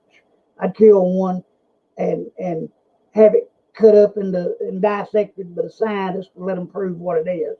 What's your feelings on that? as far as the bodies, I'm like you. I think a big part of it is they take care of their own, just like we do. They bury them, dispose of them in some manner, or if they're cannibalistic, they can eat their dead. And Cliff Bartman makes another real good point about the whole body thing. You don't find large carcasses in the woods of deer or Oh no, bear, or no, you don't find large intact carcasses of anything. And no. one thing I've always thought, people talk about bones. Well, except for the most experienced hunters, the average hiker or fisherman or whatever could probably trip over a bone, look at it. Well, that's a deer bone. They never know what they were looking at. That's right. Unless That's you right. found a complete skeleton, that'd be a different story, a skull. Now, as far as any of them being killed, depending on how far you go down the rabbit hole with the government and the conspiracy theories, they have been. They come in and whisk them away every time they get the chance. I mean, I've read articles, like I said, back in the pioneer days where some of the wild men were supposed to be captured and put on display. I know everybody's heard of the one Jacko with the train crew captured him, and then there was a female over in Russia that supposedly got captured, and they bred her with human men, which Okay. kind of Well, I goes don't back to know. the point I don't about know. the hybrids. I don't know if you've heard of the story of the young boy in the Smoky Mountains back in 1969, Dennis Martin. Oh Okay, yeah, you've heard that story. yeah. The Marines were brought in, Green Beret, whatever. They stayed 10 days up there. Did not communicate with anybody else while they were up there. Uh, the 10th day they were there, there was stuff loaded on these big flatbed trucks, tarped off, brought out, and they automatically pulled out and left without any explanation.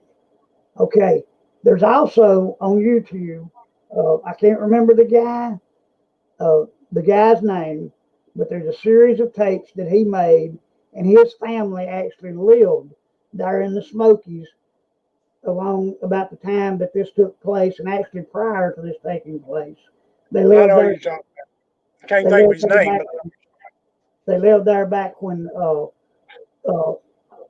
President Roosevelt actually named the Smokies a national park. He said that his family was actually paid, that they was wild, what they call wild men that lived in those mountains. He didn't go as far as saying Sasquatch, but deformed wild man is what he says in these tapes. And he says that his family was actually paid by the government to go in and kill these things and bring them out uh, under the cover of darkness where people couldn't see what they were doing.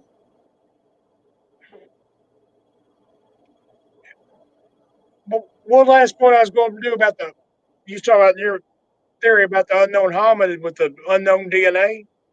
I read the same results, and Right. the first thing that popped in my head was, well, the Nephilim DNA wouldn't be in your all's data banks now, would it?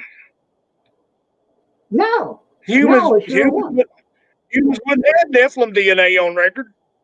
So that was just one more dot that like I said, I could be dead wrong. I might be connecting dots that ain't there to connect. But, well, I know you said you had to get off here, so I got one question I'm trying to ask every guest before they go. All right, go ahead. Other than Bigfoot, what's the strangest thing you've ever seen or experienced? Don't have to be cryptid, don't have to be in the woods, be a ghost, a UFO, human, Okay, water monster.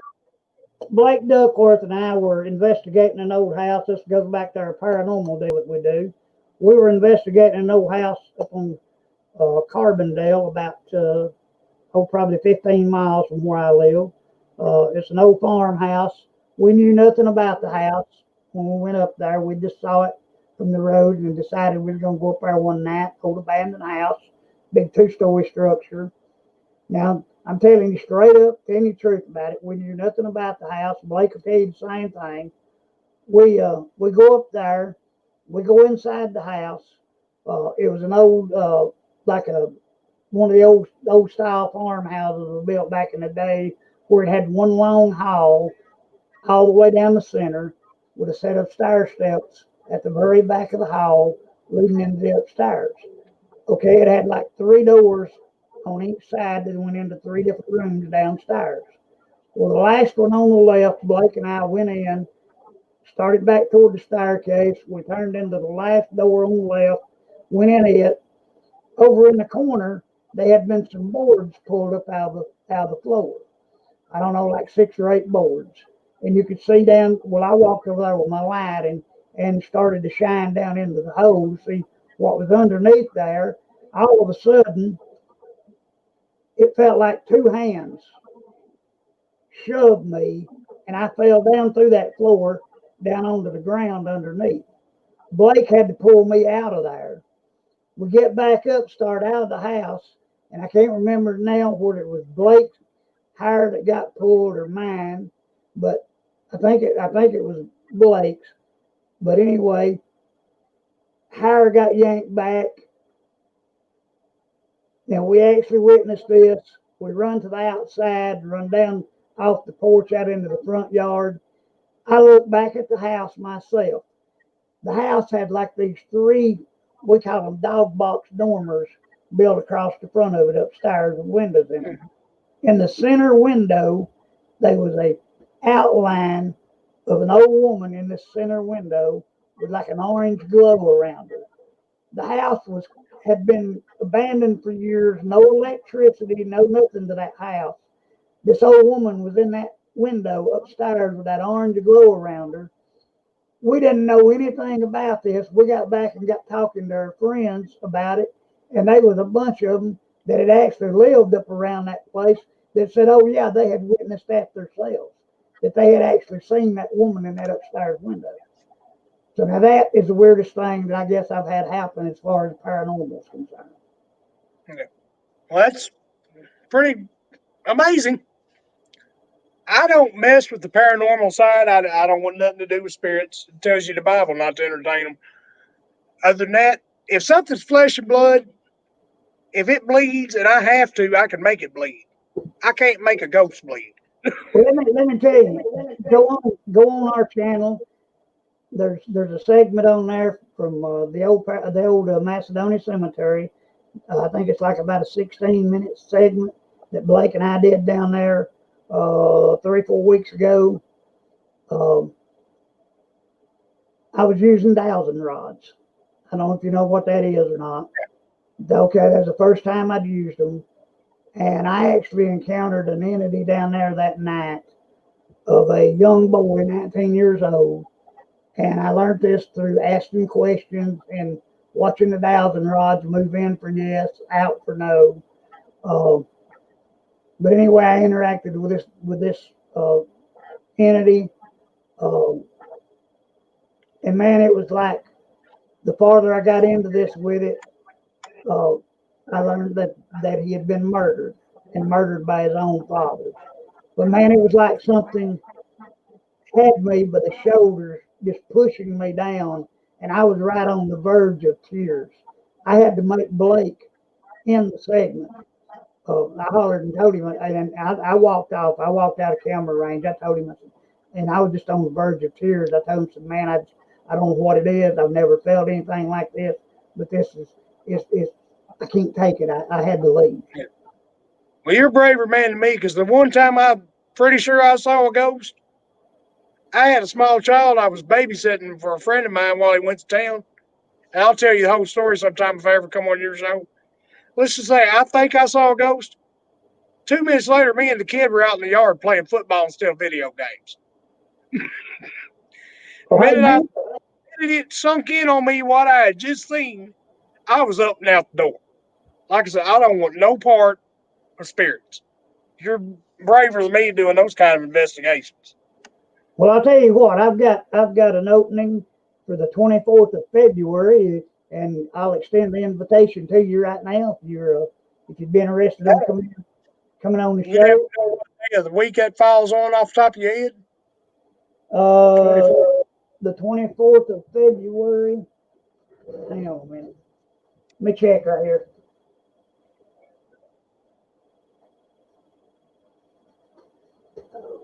It shouldn't make too much of a difference.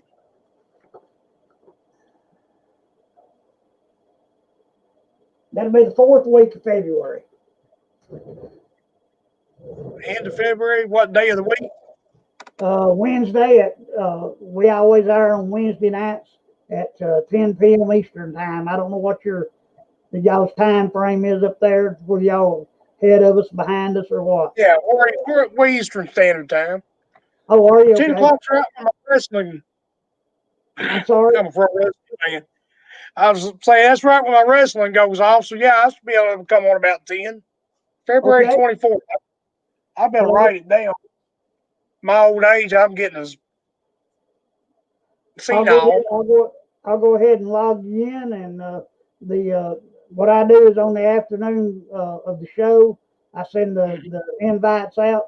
Uh, I'll either need your address or your email address, or I can post it on Messenger to you, like you did. Messenger's fine. Okay. I'll Okay. come closer to see it on Messenger All right. because I got a bad habit of not checking my email for weeks at a time. Hey, I'm the same way. Yeah, I'll put you down for the 24th of February, man, and we'll be glad to have you on the show. All right, I appreciate it. We'll carry I this. don't mind returning the favor at all. Like I said, you really helped me out tonight. Man, I appreciate it, and like I said, we'll carry this discussion on to there. All right, well, it was a great conversation. I appreciate it. I know I got a little fired up there when I got into the Bible and Nephilim and all that, but that's just me. Hey, man, I'm the same way about it. That before we go, that we learn more by asking questions and listening at people than we do out here just running headlong and trying to be a part of the crowd, if you know what I'm saying.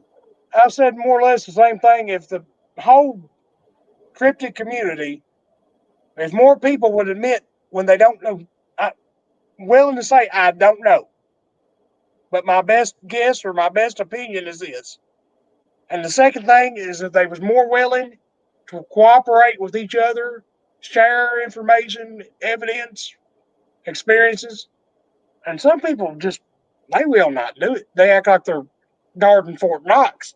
Oh man, yeah. I know exactly where you're coming from there. Yeah.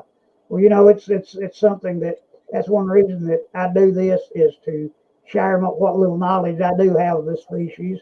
And I don't claim to be no expert. And as far as That's I know, great. there is no expert in this field. This is something that we're all just making educated guesses at. We But the more knowledge that I can gain more knowledge by listening to other people's experiences that they've had. That's the way I look at it. Your buddy just said something there. Looking forward to having you on the show. Well, I look forward to being there. Lord willing, and the creeks don't rise. I don't get the creeks really affect the internet, but what was it? I got one of my little catchphrases. I'll tell people my opinion. I'll tell them what I think. I won't tell them their opinion. I won't tell them what they think. That's exactly right. Well, man, thanks again so much. God bless you. Have a good one. I'll All talk right, to you. I'm appreciate it, sure Barry. we'll probably speak between now and We'll be then, but looking for you on the 24th. like I said, I'm sure we'll speak between now and 24th February, but if not, definitely then. Have a All good right. one, man. God bless you. Yeah, you too. Thank you. Yep.